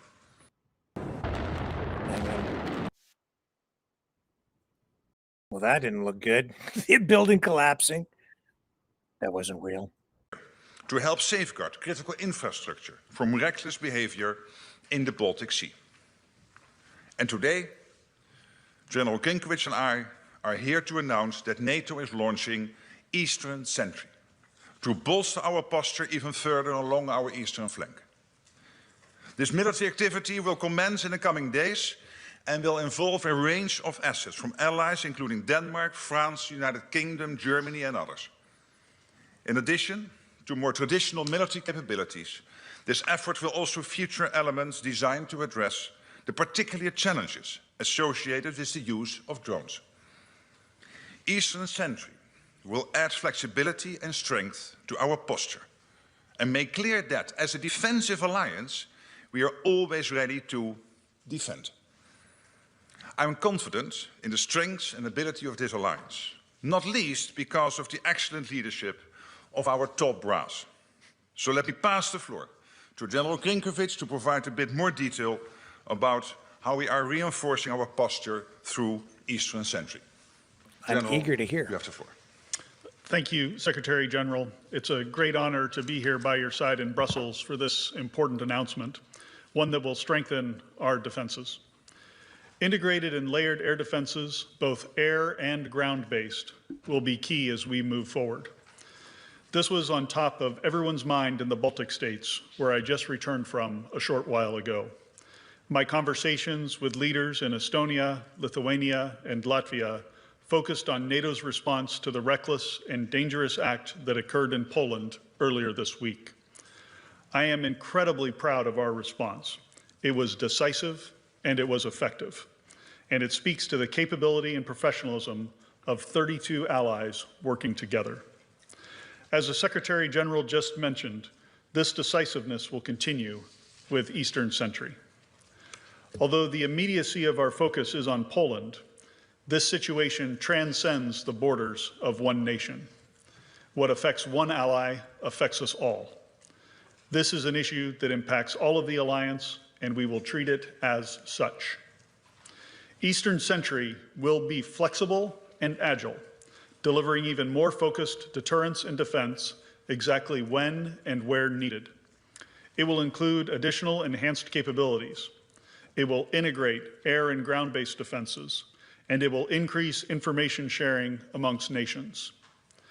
Foremost, it will even further strengthen our posture to shield and protect the alliance. Allies stand in solidarity with Poland and are committed to this endeavor. We have already seen announcements on the deployment of forces from France, Germany, Denmark, and the United Kingdom, and we expect others soon.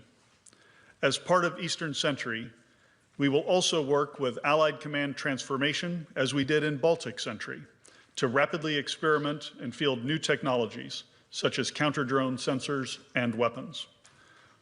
Poland and citizens from across the alliance should be assured by our rapid response earlier this week and our significant announcement here today.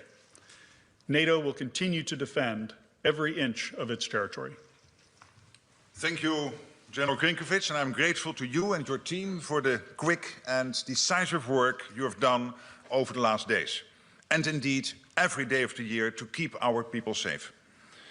Indeed, I'm also grateful to our Supreme Allied Commander Transformation, Admiral Pierre Vondier. He is playing a key role on how we innovate and adapt our technology and tactics to address whatever new and novel challenges we may face, including from drones. NATO is a defensive alliance, and it is our job to ensure that we are doing all that is necessary to deter and defend. The reckless behavior we have seen from Russia is deeply dangerous.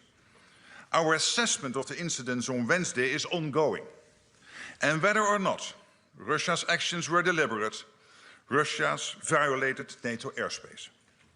Therefore, we must, as NATO, make clear our resolve and our ability to defend our territory. And that is exactly what Eastern Sentry is designed to do.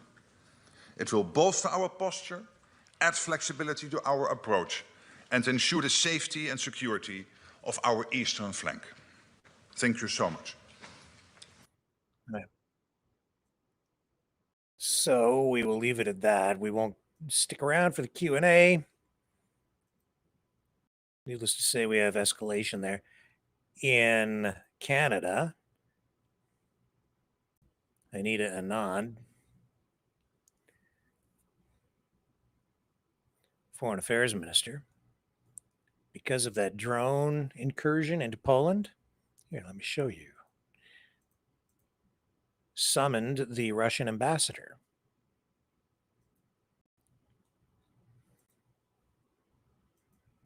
Right there.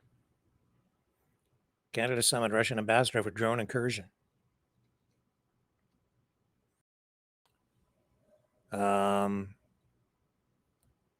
And they reprimanded the Russian ambassador because of this incident. It says here, Russia and its close associate Belarus have suggested the incursions may have been a mistake caused by network jamming. But NATO Secretary General Mark Rutte says it was still a reckless act regardless of intent. And on says she spoke with Rutte this morning and said Canada is willing to help however it can with a new operation aimed at shoring up defenses along the alliance's eastern flank. And we don't know if those drones were sent into Polish airspace intentionally, but 19 of them suggests that it probably was intentional.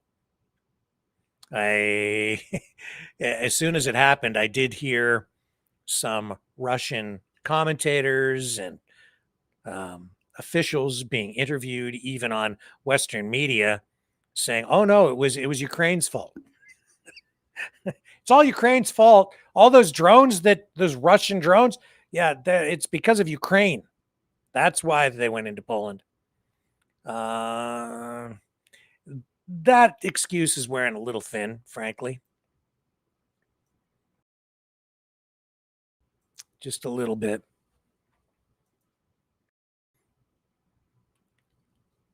Here's social media posting on all of this activity along the Belarusian border. And again, the reason I'm paying attention to this and giving this so much time tonight is because it does seem that this is very, very serious.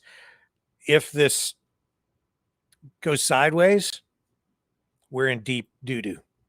This has the potential to spark World War III.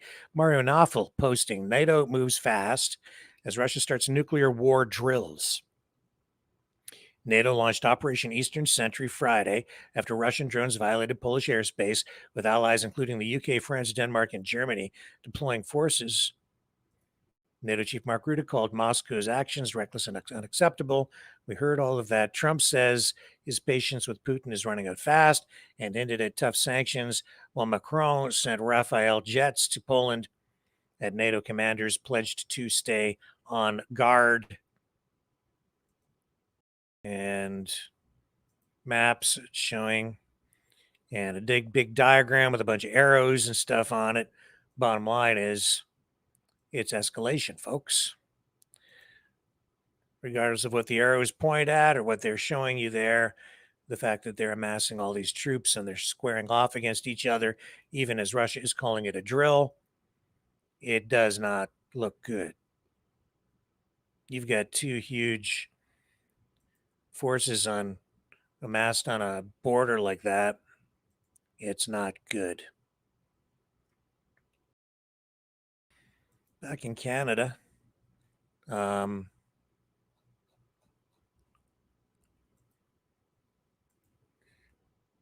people are upset because Danielle Smith, Premier of Alberta, seems to be getting along with Mark Carney. And people are like, no, we have to break the country up. Danielle Smith can't be friendly with the Prime Minister. Right here. Raving reviews from Danielle Smith after the meeting with Mark Carney. From Kirk Lubimov, I don't think he's that upset. Or is he? Quote, my meeting with the Prime Minister was about as encouraging as any meeting she met with him yesterday I've had with the federal government in a long time. I think he really understands the issues we put on the table, and I'll just ask people to be patient. No pipelines, announced projects. And then this is Kirk Lubimov, by the way, commenting here, I believe. He says, no pipelines announced, projects that have been already announced, and flirting with removing emissions caps to force Alberta and our companies to invest in pointless carbon capture projects as a wealth transfer. What is there to be patient about? I think the audio on this, but I'll let you. My meeting with the Prime Minister was about as encouraging as any meeting I've had with the federal government in a long time. I think he really understands the issues that we've put on the table, and we're working through how to address them. I've talked about the grand bargain, and it really has three elements to it. I want to see, of course, a pipeline to the BC coast, the Pathways project, and also some of the bad laws that are impacting the investment climate. And so it's taking us a little bit of time to work through that, but we're making great progress. And I would just ask people to be patient. I mean, we went from having chased away, $500 billion worth of investment over the last 10 years. You can't turn that around immediately. Sorry about the low audio there again. Some of these clips are just coming in that way. Yeah, and I've seen some other posts responding to what she said, saying, if you think that she's going to do a good job and help us separate from Canada, you've got another thing coming. I'm paraphrasing, but that's basically what it is. And some people really like this, the breakaway from Canada group. They are very disappointed in their premier out there in Alberta, because she had some, I guess, favorable things to say about Mark Carney, because yesterday, of course, he announced his, or detailed in more specific terms, his major projects strategy, LNG projects and, other major things, the carbon capture thing, wind, a bunch of other energy projects, nuclear. Now, back to the Charlie Kirk story. Controversy surrounding a proposal to have his body lie in state at the Capitol building. Let me just take a brief break. We're going to come back. We'll touch on that, and then we're going to segue into tonight's Maverick Midnight Matinee feature presentation, Red Planet Bars.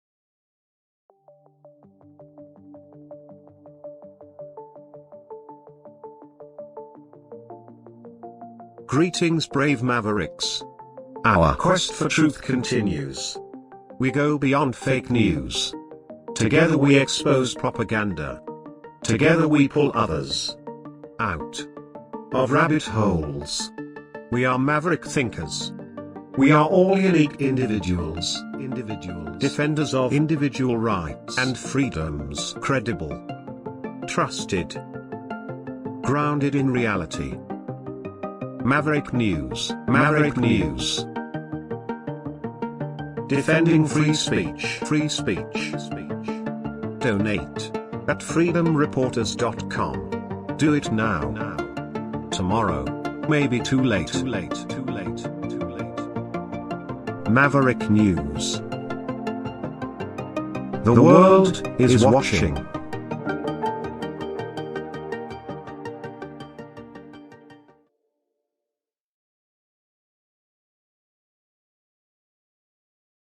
The information war is raging.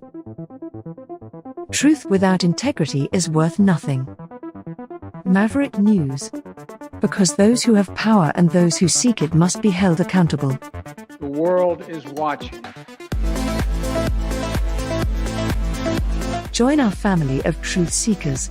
Donate today and add your voice to the chorus of Maverick Knights. Donate at maverickdonations.com. Truth. Integrity. It's the Maverick way.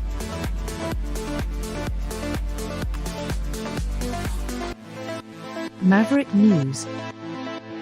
The world is watching.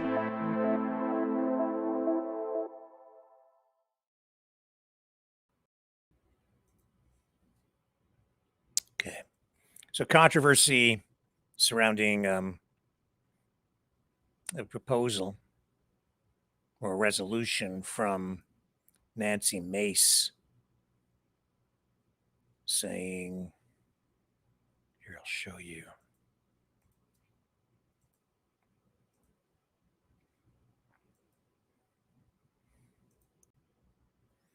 Right there. we will be introducing a resolution authorizing Charlie Kirk to lie in honor in the Capitol Rotunda. Should the Kirk family wish for him to be honored there, Charlie Kirk devoted his life to defending the freedoms defining our nation. He inspired millions, led countless souls to Christ, and never wavered in defense of the First Amendment. Such a legacy makes him uniquely worthy of this distinction.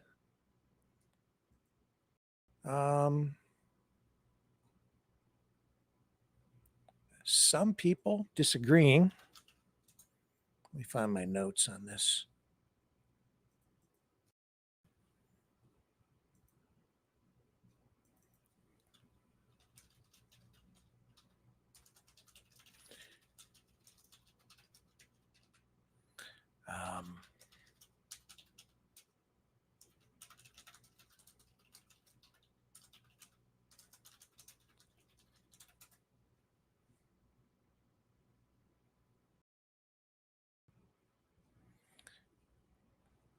Hang on, I've lost my tab and I need a moment. I'll be right back.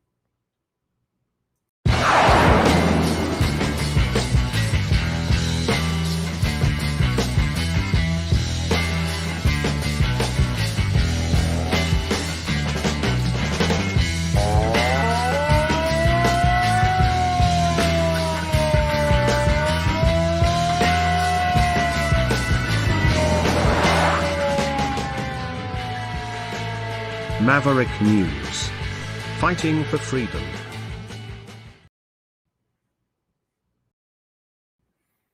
Okay, so we're back. So this is sparking controversy.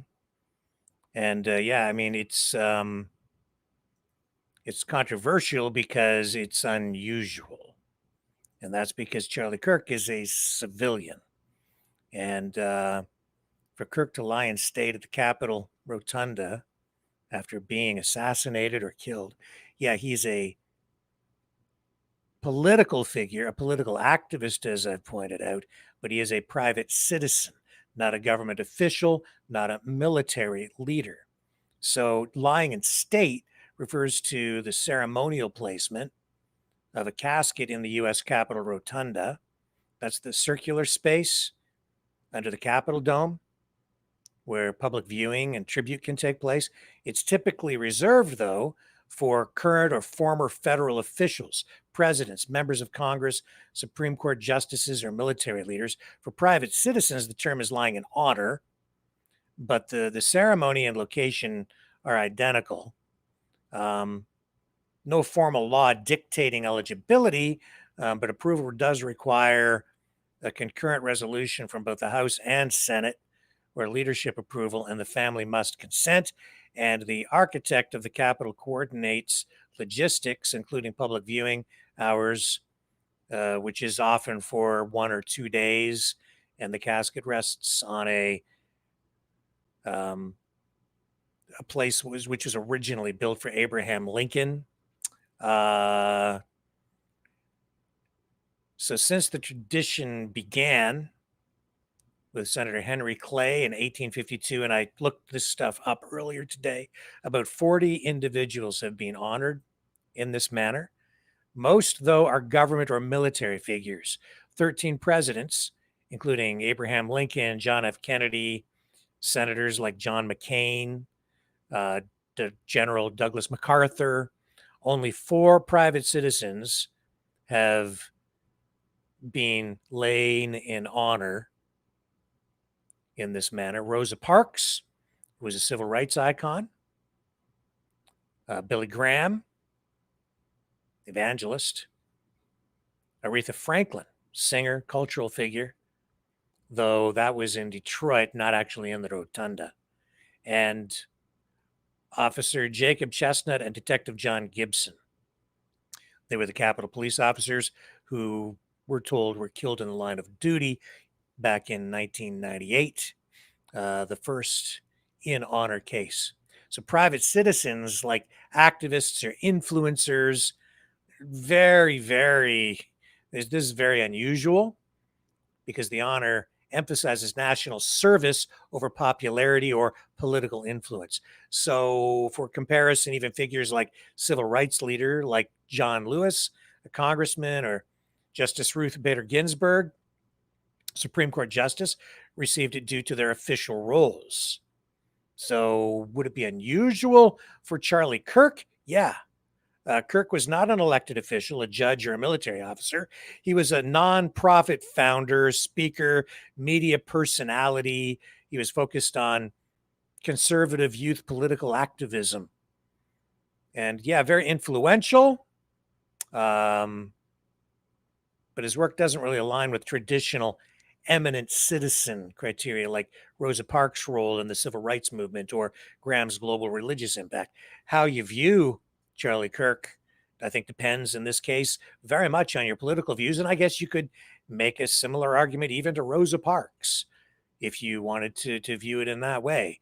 Because not everybody was in favor of the kind of rights that Rosa Parks fought for, even human rights, equal rights, regardless of skin color. Some people are opposed to that, especially today with the rise in racism, which is very evident to me, and the increasing use of the N-word, by the way, which I've taken note of, unfortunately. Rick, you're just not racist enough. So this is what's fueling the debate on this. We'll see what happens.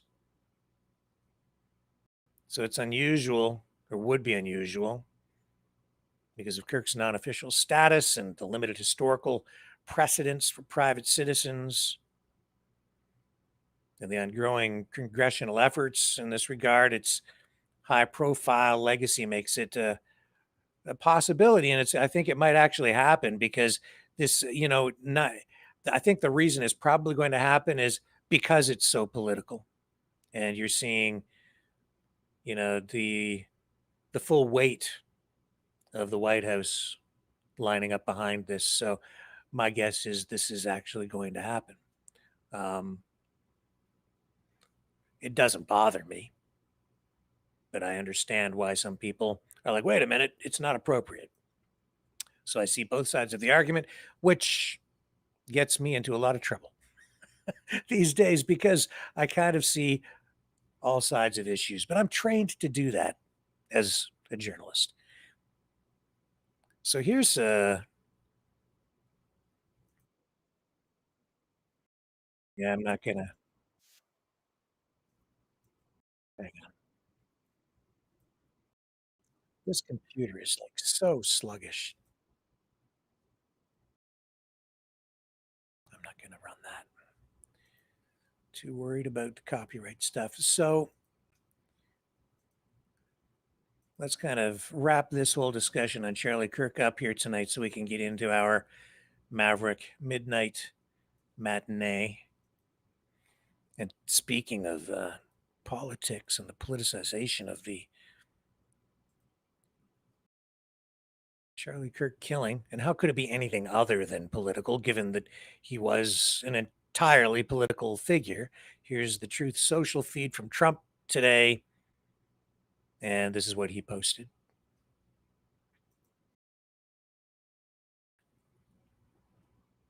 That's on Trump's Truth Social feed tonight. Let's go up here. And now I'm going to pivot back to this clip that I've been saving for the end of this discussion. As I've been saying, what if they had a war, especially a war where they're trying to get everybody fighting in the streets, and nobody showed up? Pretty clear to me that we're all being manipulated by various actors, governments, political groups, maybe even the social media companies themselves. We don't really know. And I think we all need to be very careful. Trying to keep our heads screwed on straight. And a young man who knew Tyler Robinson posted a video on social media today that really drove this point home for me. And it really reinforced what I've been saying and what, my view on this. Social media, very, very dangerous place right now. Social media, I think, radicalizing people, possibly even Tyler Robinson, driving some people crazy, maybe even like DeCarlos Brown, who said that there was stuff in his body, maybe graphene oxide in his mind, but said there was stuff in his body that was controlling him and made him kill Irina Zarutska, the Ukrainian refugee who fled Ukraine to get away from the war, going to Charlotte, North Carolina, only to be murdered on public transit by Carlos Brown, who says it was the things in my body that made me do it. Wasn't me. There's something going on in the guy's head, obviously. Well, a lot of people are saying it's racially motivated. Maybe if he believes, maybe it's not racially motivated. Maybe the guy's has been driven insane, mentally unstable to begin with, maybe on drugs, exposed to social media, and maybe even targeted social media for that matter, even maybe unintentionally targeted, because the algorithms put us into echo chambers. Don't forget that. And if he's watching stuff that's literally driving him crazy, if he's really watching stuff that makes him believe that he's been injected or somehow that he's ingested nanoparticles or something into his body, and a lot of people actually believe that that's the case. You think about it, a lot of people believe that. And I don't believe it's true. And then if the 5G comes on, then it activates, and then I've got no control over what I'm doing. He could be just insane that way, and it could have been social media that drove him crazy. Whatever it is, it doesn't even have to be. It's not even necessarily MK Ultra mind control level conspiracy stuff. It's just that we're all influenced by what these influencers, literally called influencers, including myself. You can put me in that camp if you want to. They're trying to convince you to do things, to take action, to support this, support that, or choose a side. Pick a side. It's time. This is war. If now or never. It's always now or never. Until the next time. This is the war to end all wars, the Great War, the World War I. The war to end all wars that never ended anything. World War II, the big one. It never ended. We're still in it. I've said that even a long time ago. These wars don't end. The conflict never actually ends. We were spoiled for a long time. We lived through the peace dividend because we lived under the nuclear umbrella for so long. But now everything has changed. And I think we are having a real hard time recognizing or seeing what's going on because we haven't lived through any of that, especially here in North America. So as we're being exposed to this 5th generation warfare, make no mistake, we are at war. I have no doubt of that. But the enemy probably isn't the enemy that we think it is, because this is really sophisticated stuff. This has never been done before. Not like this. This is information warfare primarily at this point. And we're being messed with. Both sides. Strange things. Strange things. You know, I wasn't going to run this, but I think I will. If I can find it here. Maybe I have it. Maybe I don't. If I have it, I'll run it.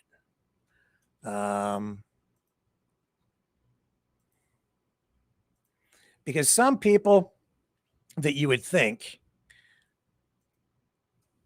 would be very upset about Charlie Kirk being killed are actually coming out and they are happy about it. Let me see if I can find it. I think I lost it.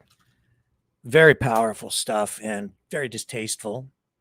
Let me see if I can find it for you. It really illustrates my point.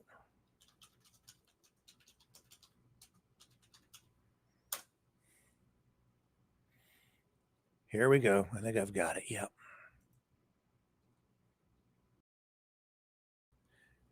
And this just shows the division, the stupidity, the racism, all on display in one fell swoop. This really makes me nauseous and worried for all of us.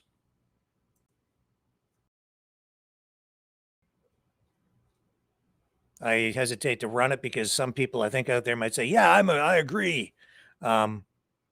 I think it's gross. All of this. This guy here saying on this episode of, excuse my language, dumb fucks, Chris Sky goes off boasting he's happy Charlie Kirk was murdered. And why is the dumb fuckery going on? You say pro-Palestine is the good people, the same FCKN people that burned Canadian flags saying death to Canadians. GFY, Chris. I'll run a little bit of it. I probably won't run the whole thing. Let me run it. And it's, you know, you think Chris Sky would be sort of like conservative guy, right? What, yeah, get out there. No, he's actually on the other side. And this is why it's not black and white. What side you going to fight on? Pick a side. Which side? What do you stand for? Listen up, everybody. Let's get one thing fucking straight. For all you people that are saying, yeah, language alert. Sorry. This guy, how dare you be smiling when another human being got shot? Ladies and gentlemen, I don't know if you've noticed or not, but we are at war right now. And there's two sides. There's the side of good, aka the side of pro-Palestine, the side of release the Epstein files, the side of let's have truth, justice, and honor and no corruption reign supreme across the world. And then there's the side of pro-pedophiles, pro-genocide, pro-corruption, pro-lying. It's that fucking simple. There's no, I'm sitting on the fence or I'm undecided. No, if you're on the fence, you're on the side of the fucking pedophiles. And guess what? If you're on the side of pedophiles, you're on the side of Epstein was a hoax. You're on the side of Israel is the victim and they're not committing genocide in Gaza. And you're getting paid to disseminate this bullshit. And then I see a video of you getting shot in the fucking neck or shot in the fucking face. Guess what? I'm going to smile every fucking time. I'm not going to be the one to pull the trigger. I'm not going to be the one to tell somebody else to go and fucking shoot them. But guess what? If I see a video tomorrow of somebody shot fucking Anthony Fauci or Bill Gates, you think I'm going to cry for them? Or you think I'm going to smile and say, good riddance, karma gotcha? If I find out that Benjamin Netanyahu got shot in the face tomorrow, I'll fucking hook up with some other people and make a goddamn TikTok like they did during the pandemic at the healthcare workers and dance for all of you. That's how happy I would be. So for you guys to sit there and fuck. All right.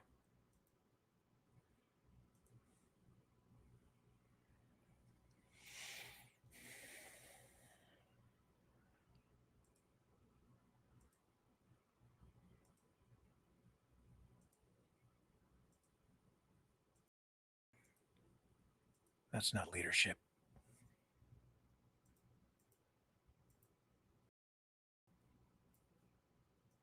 I don't have to pick a side. Not those sides. Don't have to. It's all bad. It's all bad. That's not, I don't stand for that, and I don't stand for that. So not going to go, not going to participate.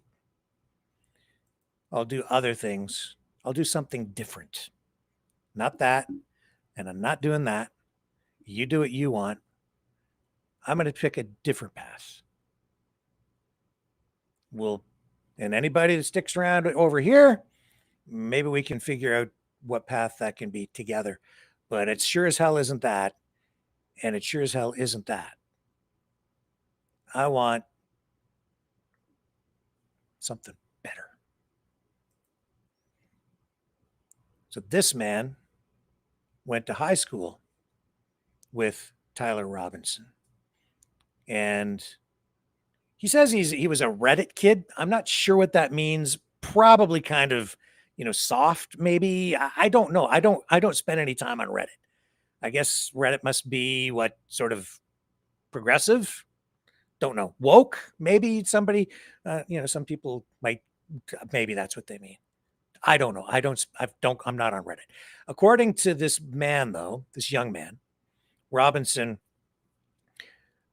probably spent a lot of time online and may have done what he maybe stupidly did to impress his friends or whatever. But he talks here, and this young man, I thought when I first came across this that it would be something really negative, but in the end, he kind of makes sense to me. Maybe he'll make sense to you too. I went to school with this Tyler Robinson kid. I'll show y'all. That's him right there, Tyler Robinson. I'm not trying to like clout chase, make this shit about me, but I'm not gonna say I knew this kid really well. I didn't know him very well at all, but I definitely saw him for like 3 straight years in high school. And the best way I could describe him is just like a Reddit kid. I don't know, I feel like if you were in high school around that same time, and even probably now, like 2018, and then like, those kinds of kids, but that's exactly what he was.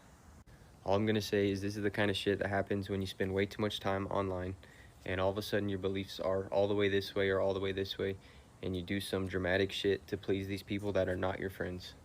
This internet shit is seriously no joke. Yeah, it's seriously no joke. Seriously no joke. I would say keep your head screwed on straight. I had somebody else message me today. I won't tell you who it is. I want to keep confidence here. Let me just read you this.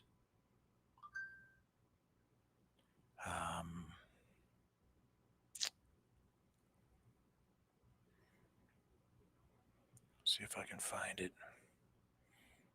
Yeah, so just this person, worried because but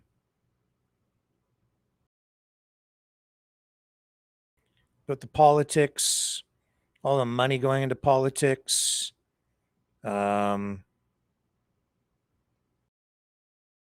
then the what seems to be disingenuous behavior with President Trump and the tech giants at that dinner. And they don't know what's real anymore, I guess. And I said, shouldn't worry too much. The internet is pretty toxic and hard to know what's true there. Go hug a tree. It's a beautiful day. It's going to be okay. Don't know how, but we're going to make it because we have choice. And it doesn't have to be. People tend to think of things in black and white, right versus wrong, left versus right. Nah, or pick a side. Doesn't mean side A or side B. There can be other choices. Lots and lots of other choices. And I hope that we all choose wisely in the days, weeks, months, and maybe years ahead. Pray for peace. We're going to be back in a moment with our Maverick Midnight Matinee feature for the night, Red Planet Mars. So as a prelude to that, I'll leave you with this Maverick News broadcast with an appropriate song. Just a reminder that if you want to stay with us for Maverick Midnight Matinee, you have to jump off YouTube and join us over on one of our other platforms. Not YouTube. We don't run Maverick Midnight Matinee there. Join us over on Rumble or BitChute or Twitch or where else are we running tonight? X, we're on there. Just a bunch of them. We're all over the darn place these days. Oh yeah, DLive, we're over there too. And if you don't stick around with us, I can only say for Maverick Midnight Matinee, thank you for your time tonight and for being part of our Maverick family. Here's Maverick and the News Brothers and MAGA Mars, and I'll be back right after this with Maverick Midnight Matinee, Red Planet Mars.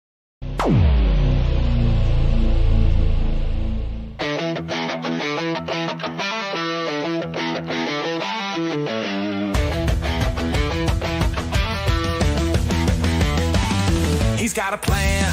It's bold and grand, taking over land. Sea and sand, Canada's ours. Greenland's in the mix. The Panama Canal's just another fix. But Mars, oh Mars, you pesky red sphere, your spying drones are making it clear. It's a threat to Earth, a cosmic sin. But don't worry, folks, he'll make Mars great again. MAGA Mars, you're the 53rd state. Under Trump, your future is great. With Elon Musk and the Space Force too, we're slapping tariffs on your Martian crew. Make Mars great, yeah, make Mars ours. Wave that flag on the red rock stars. We'll impose sanctions, taxes, and fines. Martian exports, know they're crossing the line. The Martians cry foul, but Trump doesn't care. He'll build a space wall floating up there. Elon's on board with rockets ablaze. The stock market's loving this Martian craze. He says, trust me folks, I know the deal. Martian gold is ours, this plan is real. MAGA Mars, you're the 53rd state.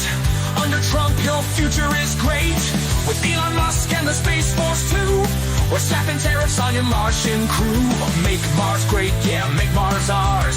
Wave that flag on the red rock stars.